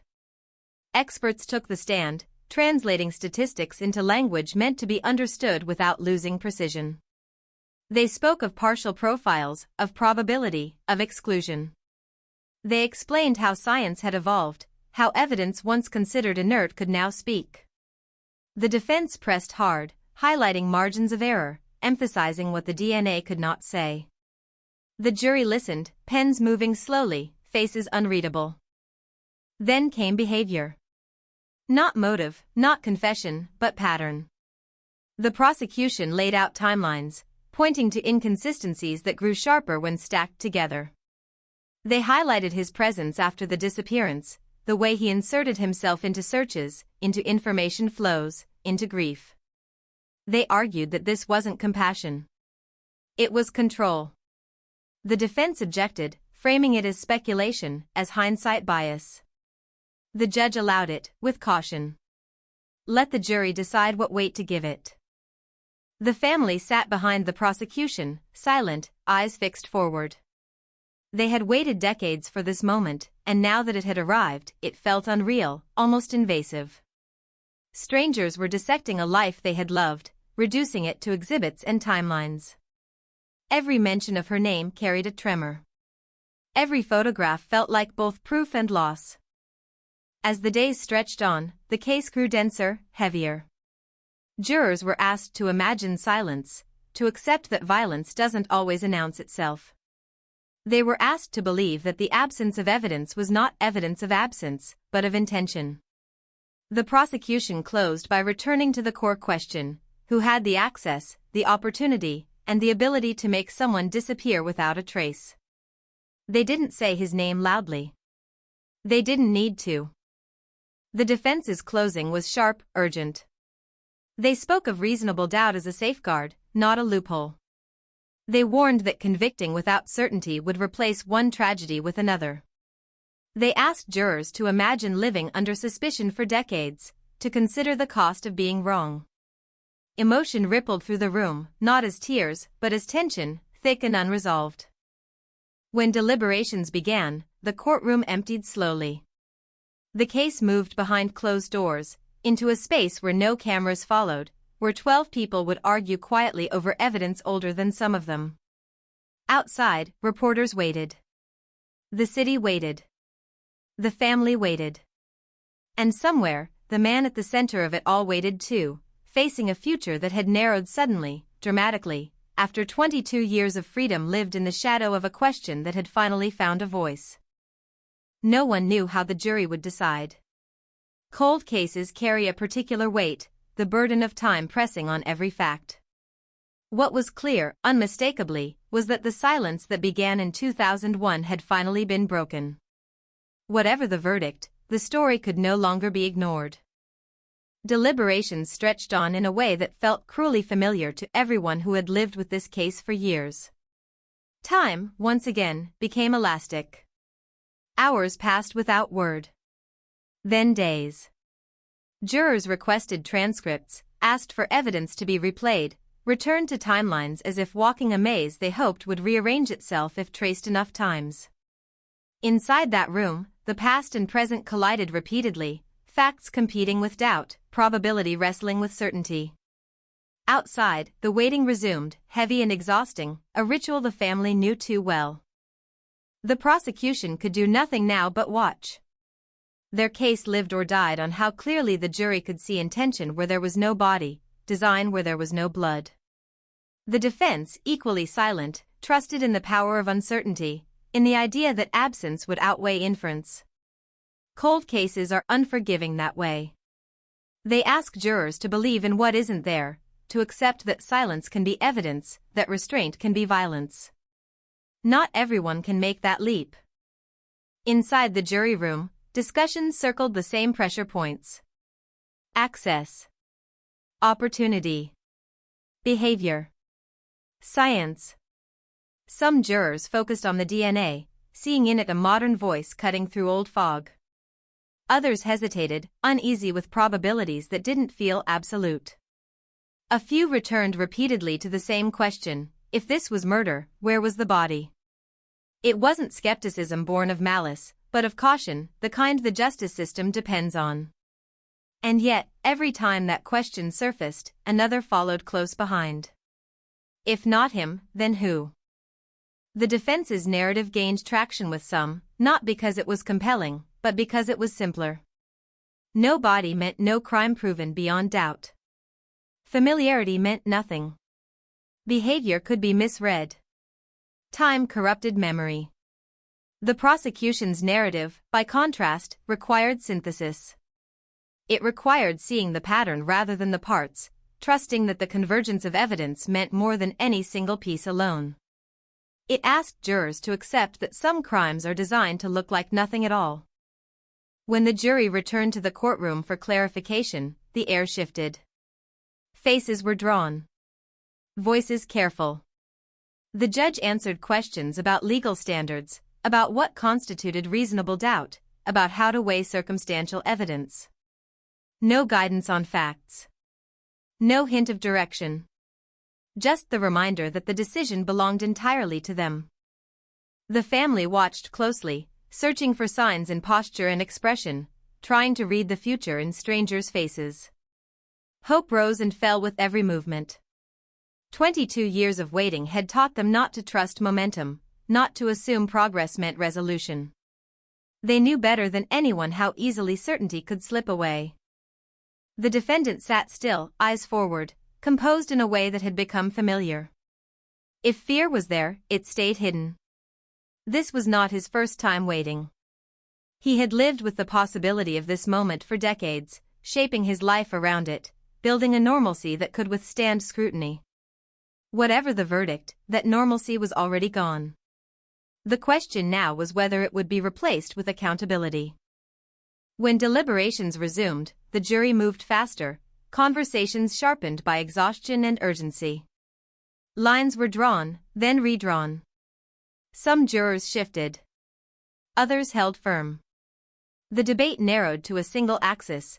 Was the totality of the evidence enough to overcome the absence of a body? The law said it could be. Conscience demanded certainty. Late in the afternoon, the note came. A verdict had been reached. The courtroom filled again, tension compressing the space until it felt almost unbreathable. Reporters leaned forward. The family held hands. The defendant rose when instructed, his expression unreadable, his posture unchanged. The foreperson spoke slowly, deliberately. Each word landed with weight accumulated over decades. Guilty on some counts. Not guilty on others. The specifics blurred in the immediate aftermath, eclipsed by the reality that the case had crossed a line it could never uncross. The cold case, once defined by silence, now carried a judgment. Reactions were muted, restrained by disbelief and shock. There was no release, no clean exhale. Conviction did not deliver answers. It did not reveal where she was, or how her final moments unfolded. It only confirmed what investigators had come to believe years earlier, that the truth had been close, painfully close, all along. Sentencing would come later. Appeals would follow. Legal arguments would continue, stretching the case even further into the future. Justice, like time, moved slowly. But something fundamental had shifted. The story was no longer suspended in question marks. It had an ending of sorts, incomplete and unsatisfying, but real. Outside the courthouse, the city moved past, indifferent and loud. Cars honked. Pedestrians checked their phones. Life continued, unaware of the weight carried out those doors. For the family, for the community, for everyone who had followed the case, the verdict didn't close a chapter. It underlined one truth that would linger long after the headlines faded. Some mysteries are solved without ever being fully explained, and some answers, once found, only deepen the silence they were meant to break. Sentencing arrived without ceremony, folded into the calendar like any other obligation, but nothing about it felt routine. The courtroom was quieter this time, stripped of the suspense that had fueled the trial, replaced by something heavier and harder to name. Finality, maybe. Or the closest thing to it the system could offer. The judge spoke in measured tones, referencing statutes, precedents, years. Numbers were read aloud, years to be served, conditions imposed, but numbers have a way of sounding abstract when they're meant to account for a life erased. The defendant listened, face composed, hands resting calmly on the table. He did not look back. He did not speak. Whatever story he had rehearsed for decades ended here, not with an explanation, but with a consequence. The sentence did not answer the question everyone still carried. It didn't tell them where she was. It didn't tell them what she saw or heard in her final moments. It simply acknowledged that what happened mattered enough to punish someone for it. Appeals followed almost immediately, as expected. Legal briefs challenged the science, the inferences, the very idea that a case without a body could sustain a conviction. The arguments were technical, dense, designed to chip away at certainty one paragraph at a time. Each filing reopened the wound, dragged the family back into the orbit of a story they wanted desperately to escape. Closure, they learned again, was not a single event. It was a series of negotiations with grief. Media attention surged, then faded, then surged again with every new development. Podcasts dissected the case, hosts debating theories with the confidence of distance. Comment sections filled with certainty and doubt in equal measure. Some praised the persistence of investigators. Others questioned the verdict, uneasy with the idea of guilt inferred rather than witnessed. The case became a mirror, reflecting whatever fear or belief the viewer brought to it. Trust no one. Trust the system. Trust the science. Trust your instincts. None of it settled comfortably. Cold case detectives, watching from the sidelines now, felt a complicated mix of vindication and restraint. They knew better than to call this a perfect ending. It was an answer of sorts, but not a complete one. The absence remained.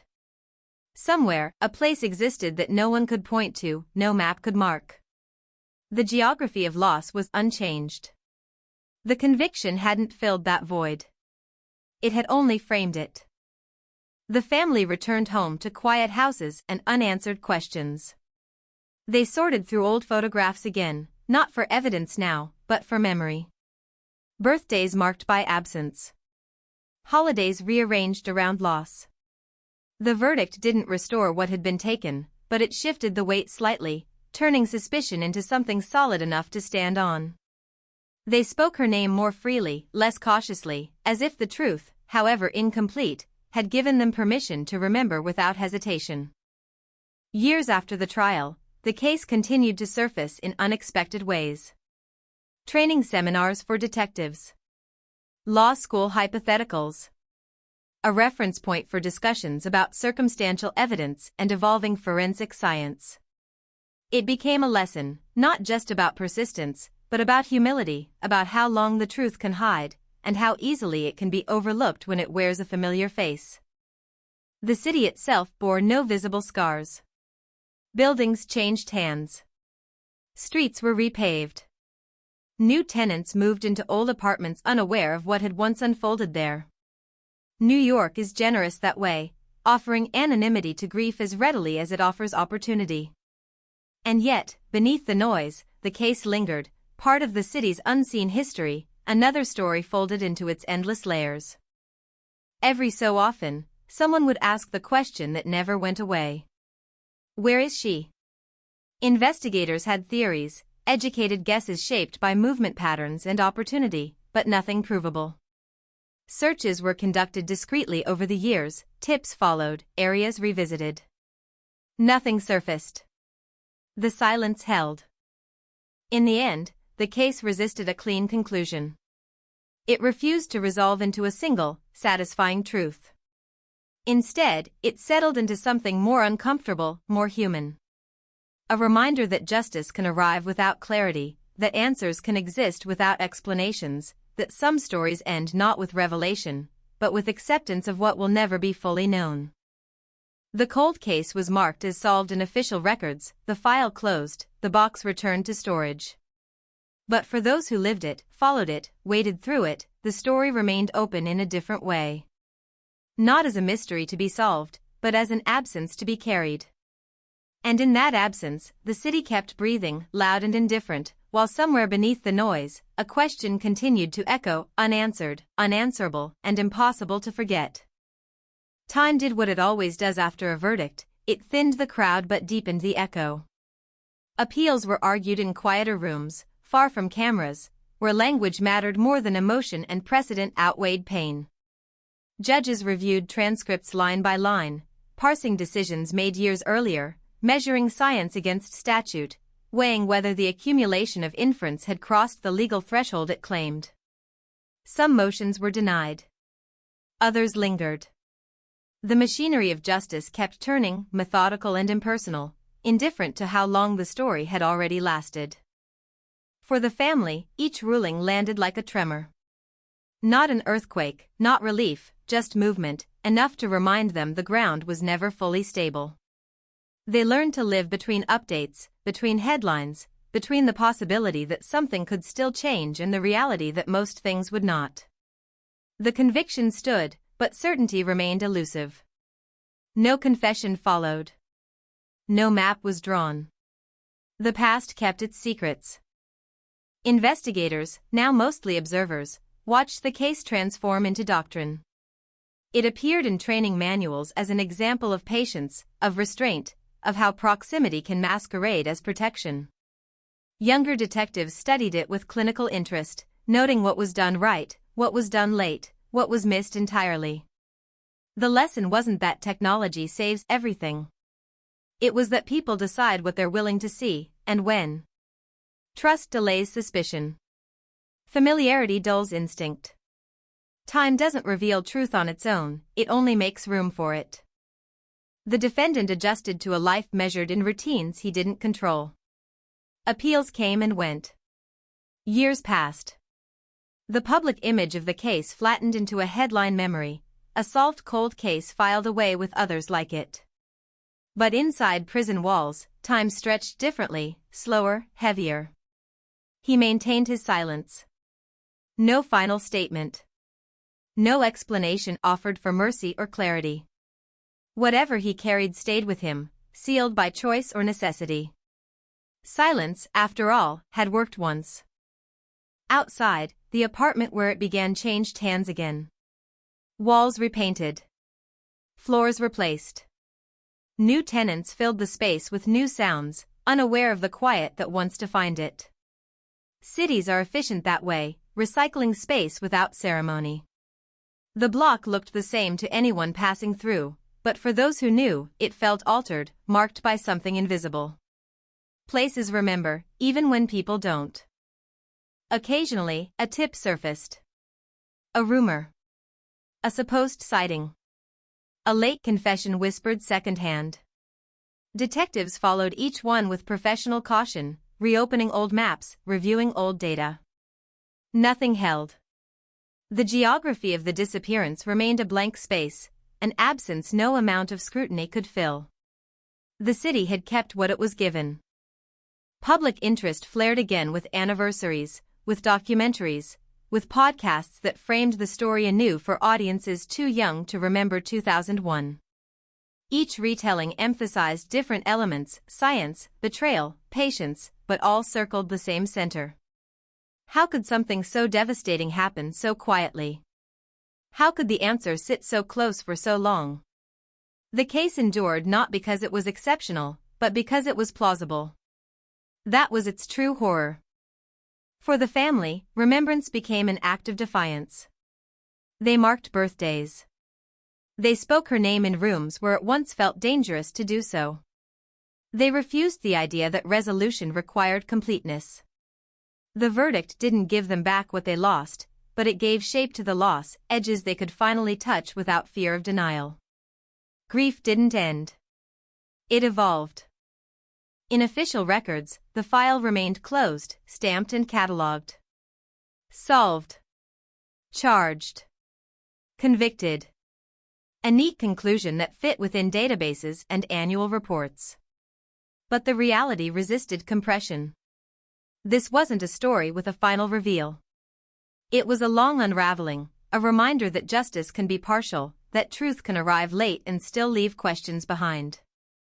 And beneath all of it, the city continued, relentless and loud, absorbing the story into its vast archive of human noise. New cases replaced old ones. New mysteries demanded attention. But every so often, when the streets went quiet just before dawn, when the traffic thinned and the buildings seemed to listen, the echo of that first unanswered question still lingered, suspended in the air. Not demanding an answer anymore. Just insisting on being remembered. In the end, what remained was not a revelation, but a residue, a thin film of unanswered things coating everything the case had touched. Years after the final appeal was denied, after the paperwork was filed and refiled and finally forgotten, the story still resisted rest. It lived on in habits, in pauses, in the way certain names were spoken more softly than others. Justice had moved through the system and come to a stop, but meaning did not follow so neatly behind. The family learned to live alongside the silence rather than fight it. They stopped waiting for phone calls that would never come, stopped imagining scenarios that led to certainty.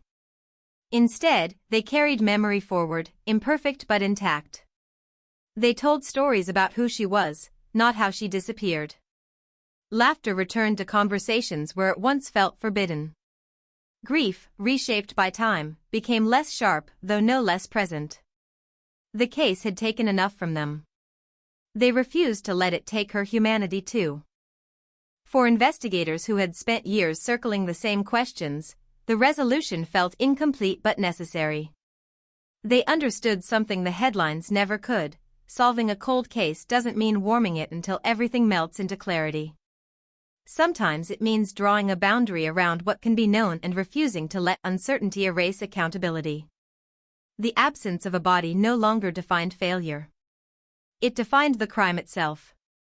An act designed to erase, resisted by a system that refused to forget. The city absorbed the story the way it absorbs everything else. Another case folded into another archive. Another lesson embedded in another generation of detectives. The streets where it began hummed with new lives, new urgencies, untouched by the weight beneath their feet.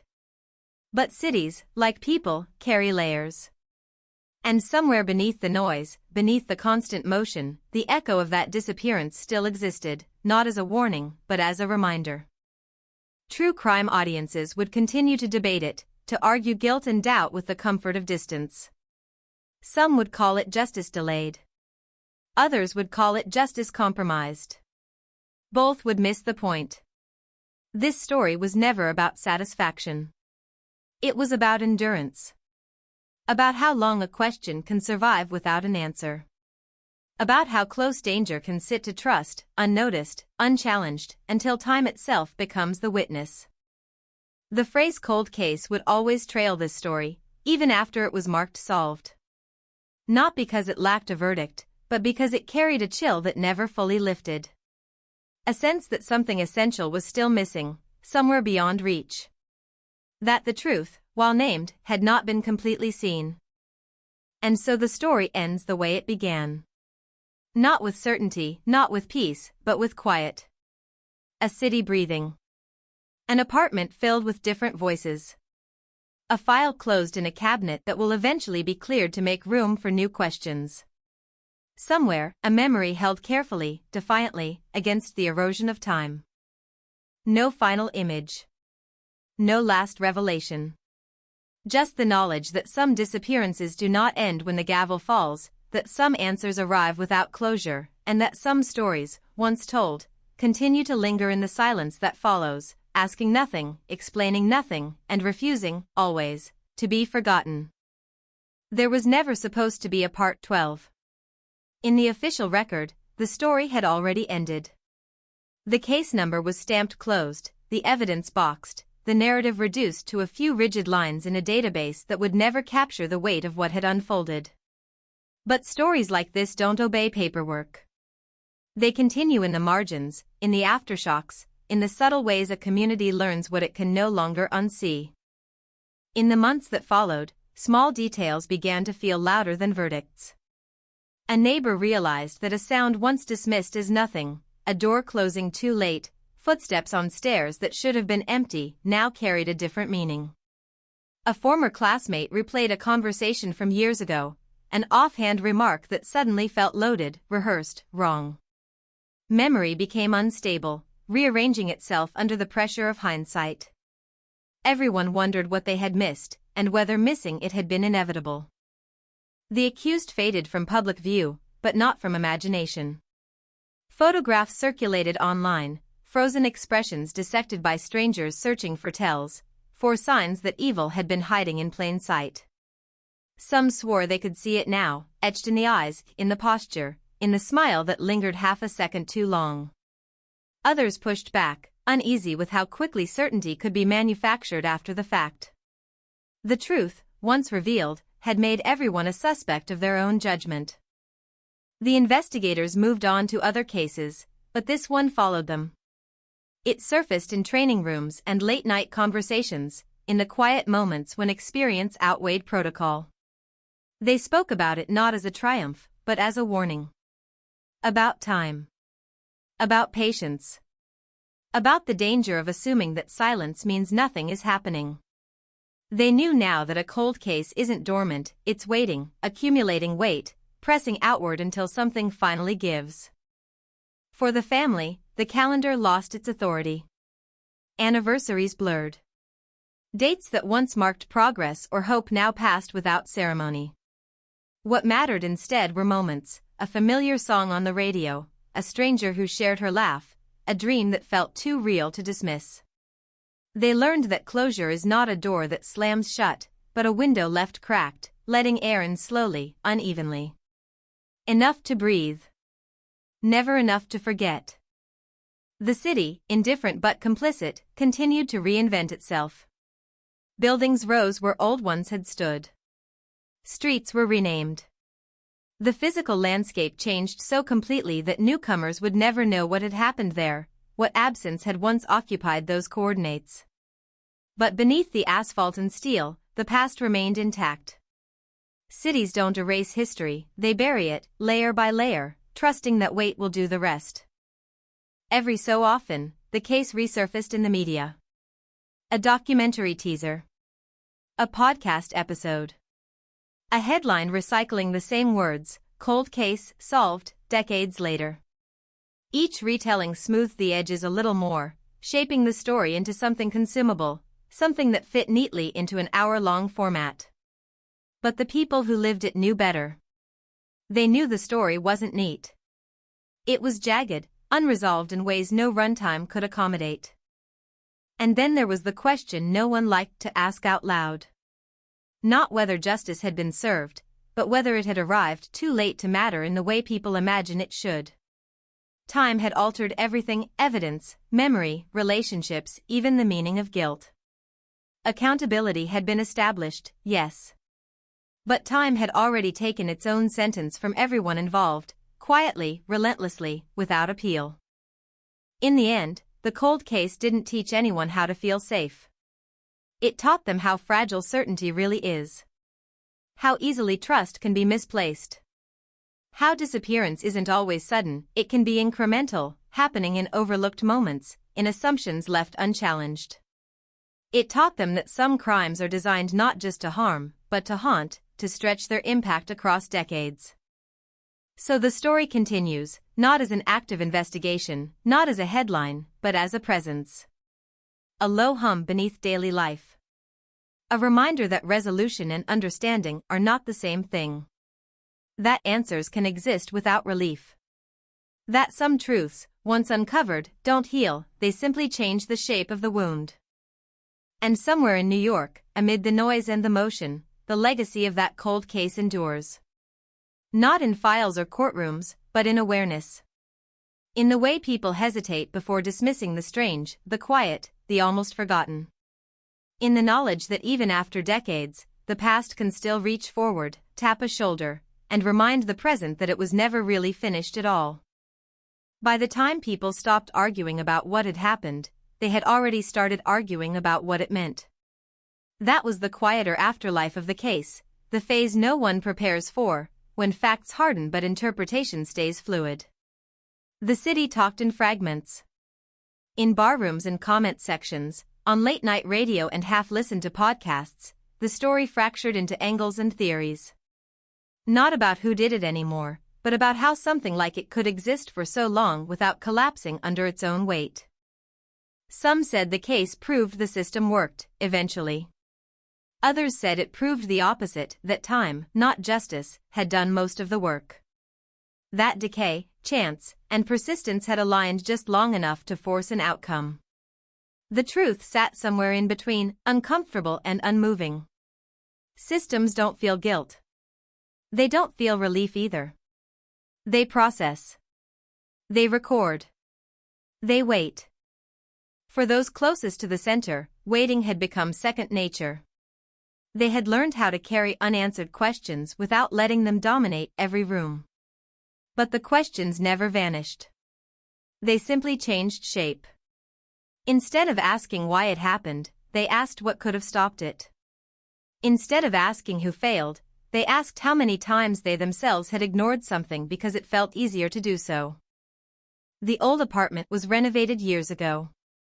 New paint, new floors, new tenants who had no idea what once pressed against those walls. The layout remained the same, though.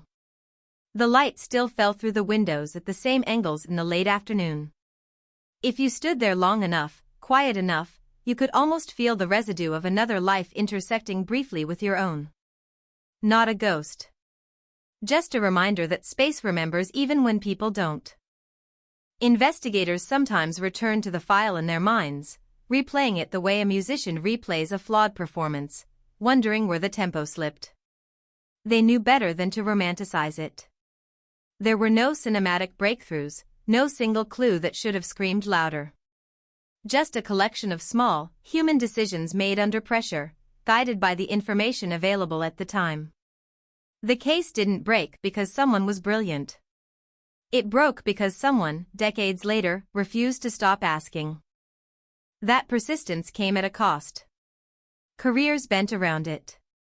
Relationships strained under the long shadow of obsession. Cold cases demand patience, but they also demand sacrifice. They ask people to live with unfinished business, to invest in outcomes they may never see. When one finally resolves, there is no victory parade. Just a quiet acknowledgement that the past has loosened its grip, slightly.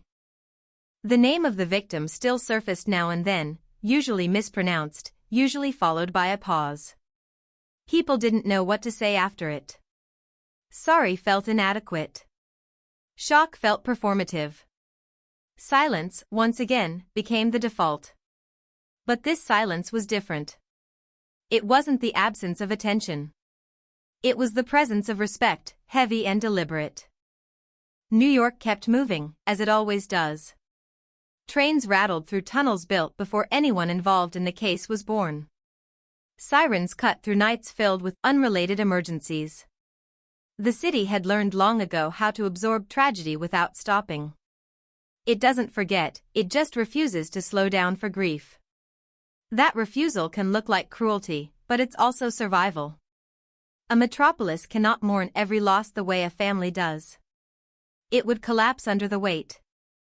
Every cold case leaves behind a map of what was possible at the time. Technology that didn't exist yet. Laws that hadn't been written. Voices that weren't heard because no one was listening in the right way. Looking back, it's tempting to see inevitability. To believe that resolution was always coming, just delayed. But inevitability is a luxury granted only after the fact. Living inside uncertainty feels nothing like destiny. It feels like suspension. As years passed, the case stopped being a headline and became a reference point. A shorthand for conversations about trust, about proximity, about how well we really know the people who orbit our lives. It entered classrooms and lecture halls, used to illustrate how assumptions can calcify into blind spots. It became an example not of evil, but of familiarity. Of how danger rarely announces itself. The family never asked for the story to carry that weight. They didn't ask to become symbols or lessons. They just wanted time to stop rearranging their memories. They wanted a version of the past that didn't feel like it was constantly being edited by new information. That, more than justice, proved elusive. Once a narrative changes, it never settles again. Every recollection becomes provisional. In quiet moments, when the city noise thinned and the day softened at its edges, there was sometimes a sense of proximity. Not to answers, but to acceptance. A recognition that some truths arrive incomplete, and that completeness is not a prerequisite for moving forward. The wound didn't close. It scarred. And scars, unlike open wounds, can be lived with. The phrase cold case lingered like a label that never fully peels off. Even solved, it retained its chill. Not because the facts were in doubt, but because the time between cause and consequence had stretched so far that it altered their relationship. When justice travels slowly, it arrives changed. It doesn't restore what was lost. It only confirms what should have been known. And so the story continues its slow fade, not into obscurity, but into the background radiation of the city. Present, measurable, impossible to eliminate entirely. A low-level reminder that the past is not behind us in a straight line. It loops. It waits. It resurfaces when conditions allow. There is no final lesson here, no clean moral to extract. Only the understanding that some stories resist conclusion. They end on a note that keeps ringing long after the sound should have died away. A cold case, even solved, is still a conversation with time itself, and time, as this story proved, always has the last word.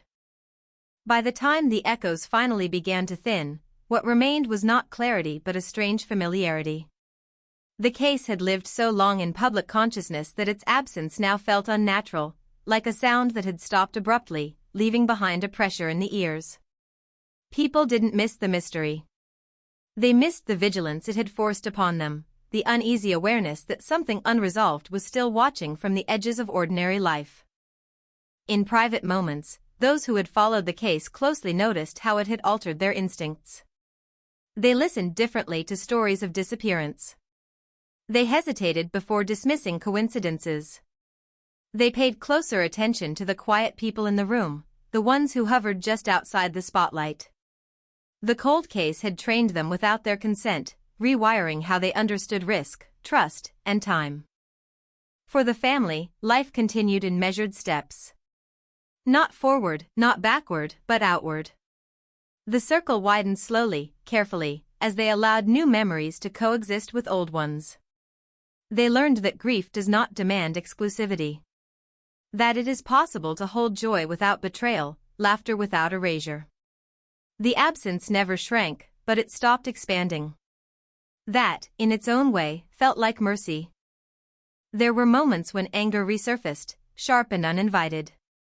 Anger at delays. At missed chances. At how many years it took for a name to finally align with responsibility. But anger, like grief, exhausted itself over time. What replaced it was something quieter, heavier. A recognition that no version of the ending would ever feel adequate. That the damage had been done in increments, spread thinly across decades, impossible to trace to a single failure. The investigators who had inherited the case late in their careers understood this better than anyone. They never spoke about it as a triumph. In their language, there were no victories, only outcomes. The best they could offer was containment. A line drawn in the sand of history, marking where uncertainty stopped growing. They knew that even this line was temporary, subject to reinterpretation, re-examination, doubt. But it was something. And in cold cases, something is often all there is. New technologies would emerge, promising faster answers, cleaner resolutions. Databases would expand. Algorithms would claim to see patterns humans missed. And still, cases like this would linger. Because the hardest part was never the data. It was the waiting. The years in which nothing happened loudly enough to matter. The long stretches where absence itself became the only evidence. The story found its way into lectures, into training manuals, into the quiet warnings passed from veteran detectives to rookies. Pay attention to what feels too normal. Don't confuse familiarity with safety. Don't assume time dulls intent. These were not rules, just scars translated into advice. Sometimes, late at night, the city seemed to acknowledge the weight it carried. In the early hours before dawn, when traffic thinned and voices faded, there was a stillness that felt almost deliberate. As if New York itself paused, briefly, to remember everything it had seen and refused to record. In those moments, the case felt close again, not as a headline, but as a presence woven into the city's muscle memory. The victim's name was no longer new, but it was no longer invisible either. It existed in a narrow space between recognition and reverence. People spoke it carefully, aware now that names can outlast answers. That being remembered, even imperfectly, is its own form of resistance against erasure. There was a temptation, especially in retellings, to frame the story as a warning with a clear message. But real warnings are rarely that tidy. This one whispered instead of shouted. It suggested that danger does not always arrive violently. That it can settle in slowly, wearing the mask of routine, of trust earned over time. That the most unsettling crimes are not those that explode into view, but those that quietly integrate themselves into daily life. As the years pressed on, the case lost its sharp edges and became part of a larger pattern, one thread among many in the long fabric of unresolved harm. It was no longer singular, no longer shocking in isolation. And yet, its power endured precisely because of that. It was ordinary. And that ordinariness was the most disturbing detail of all. Nothing about the ending rewrote the beginning. Nothing about accountability restored what was taken. The case did not resolve into peace. It settled into awareness. A low, constant understanding that some truths arrive too late to heal, but not too late to matter. And somewhere between memory and forgetting, between justice and time, the cold case continued to exist. Not as a question waiting for an answer, but as an answer that refused to quiet the question. By the time the story reached its 15th telling, it had shed almost everything that once made it feel immediate. The urgency was gone. The shock had softened. What remained was weight, dense, accumulated, impossible to ignore if you stopped long enough to feel it. This was no longer a case people followed. It was a case people carried. In conversations, it surfaced unexpectedly. Not as a headline, not even as a reference, but as a pause. Someone would mention trust, or time, or the idea that you never really know anyone, and the silence that followed would say more than the words themselves. Everyone knew which story had taught them that lesson. No one needed to name it anymore. The family rarely spoke publicly now. Not because they had nothing to say, but because everything worth saying had already been said too many times, often by people who had never lived inside the consequences. They learned that retelling can become a second erosion, wearing down memory until it feels less like truth and more like performance. Protecting what remained meant choosing quiet over explanation. Inside that quiet, life continued in fragments. Birthdays acknowledged privately. Traditions adjusted rather than abandoned. There was an understanding among them, unspoken but firm, that the case would never be allowed to define the totality of who she had been. She was not a disappearance. She was a presence that had been interrupted. That distinction mattered. For those who had once searched for answers obsessively, the shift was harder. Letting go felt like betrayal. They had built routines around vigilance, checking updates, revisiting timelines, scanning for anything that might have been missed. When the case stopped producing new information, the absence felt personal, like being dismissed by a story they had invested in for years. Obsession, it turned out, does not dissolve easily. It has to be replaced. Investigators understood this dynamic better than most. They had seen it before. The way cold cases attract a gravity that pulls people inward, promising meaning in exchange for persistence. But meaning is not guaranteed. Sometimes all that comes back is confirmation of loss. They learned to step away not because they stopped caring, but because caring indefinitely is unsustainable. The accused remained a fixed point in the narrative, but even that fixation began to loosen. With time, the focus shifted away from the individual and toward the conditions that allowed everything to unfold the way it did. Access. Opportunity. Silence. Assumptions layered on assumptions until no one questioned the structure anymore. The case became less about a person and more about a pattern. That pattern was uncomfortable.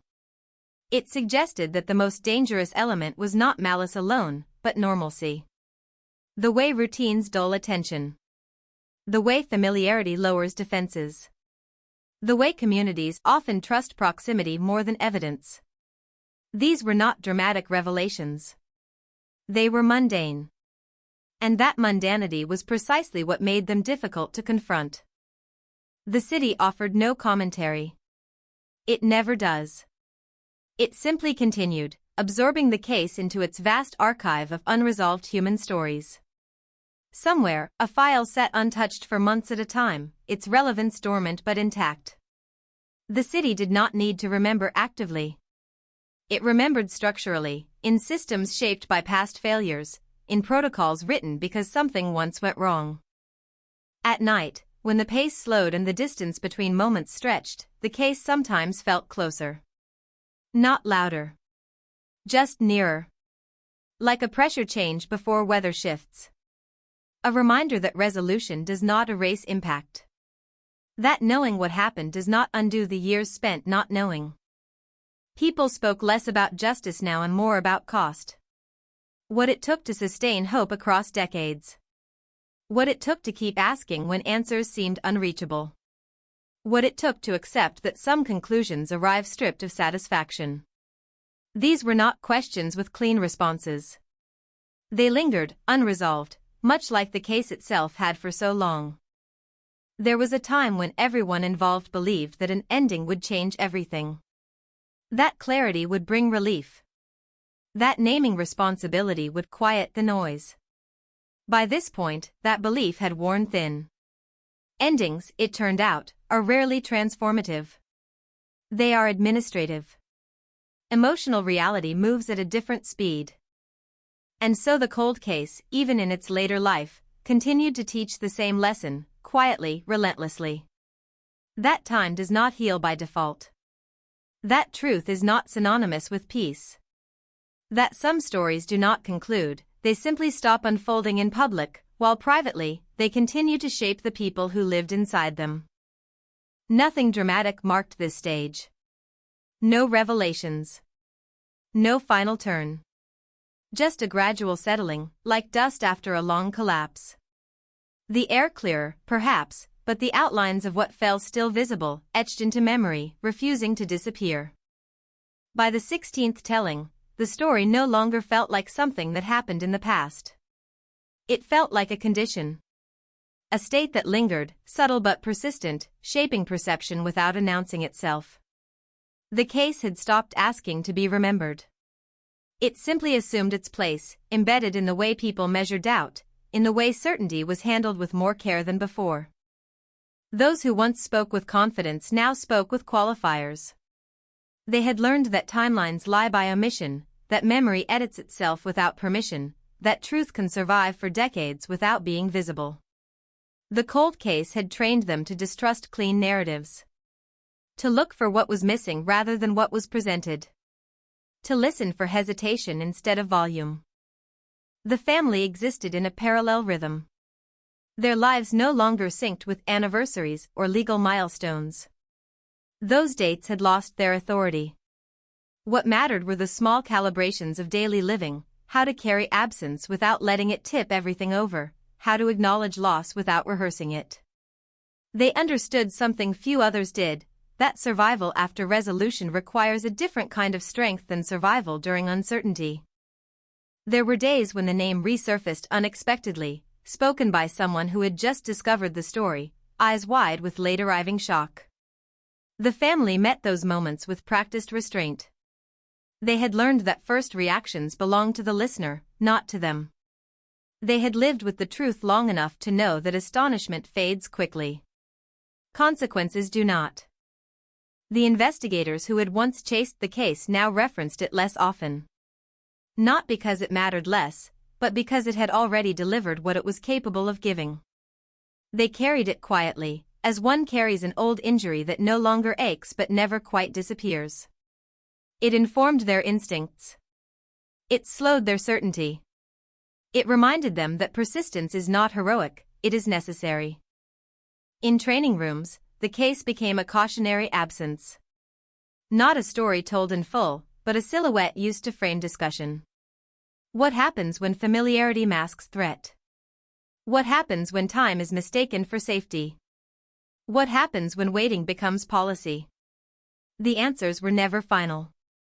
They shifted with each new generation, each new failure, each new attempt to do better. Public attention had mostly drifted away by now. New mysteries demanded fresh outrage. New disappearances competed for limited empathy. The cycle continued, efficient and unforgiving. But this case, having already endured the longest stretch of invisibility, did not need attention to persist. It had outlasted relevance once. It could do so again. There was a strange relief in that obscurity. Without the constant retelling, the story could exist without distortion. It no longer needed to perform. It no longer needed to shock. It could simply remain what it was, a record of loss, a demonstration of delay, a reminder of how easily harm can be overlooked when it wears a familiar face. Sometimes, in quiet conversations, someone would ask the question that had never fully gone away. Not who did it. Not why. But how many others were still waiting inside stories like this, unnamed, unresolved, quietly aging alongside their unanswered questions. The case offered no comfort there. Only precedent. The city, indifferent as ever, provided the backdrop. Streets repaved. Buildings replaced. Lives intersected and separated without awareness of what had once occurred nearby. And yet, the city bore the imprint of every story it had absorbed. Not visibly. Structurally. In how it moved forward without asking permission from the past. The cold case no longer demanded belief. It required acknowledgement. A recognition that resolution is not an endpoint, that accountability does not rewind time, that answers can arrive stripped of relief. It asked only that people remember what waiting costs and who pays it. At this stage, the story did not end. It stabilized. It reached a kind of equilibrium between memory and forgetting, between meaning and fatigue. It stopped pulling focus, but it never vanished. Like a scar beneath clothing, unseen but undeniable, shaping movement in ways only the bearer understands. And so it remained, quiet, persistent, unresolved in spirit even if resolved on paper. A cold case that proved warmth was never the goal. Only recognition. Only the refusal to let disappearance become normal. Only the insistence that time, no matter how much passes, does not have the right to erase what it once allowed to happen.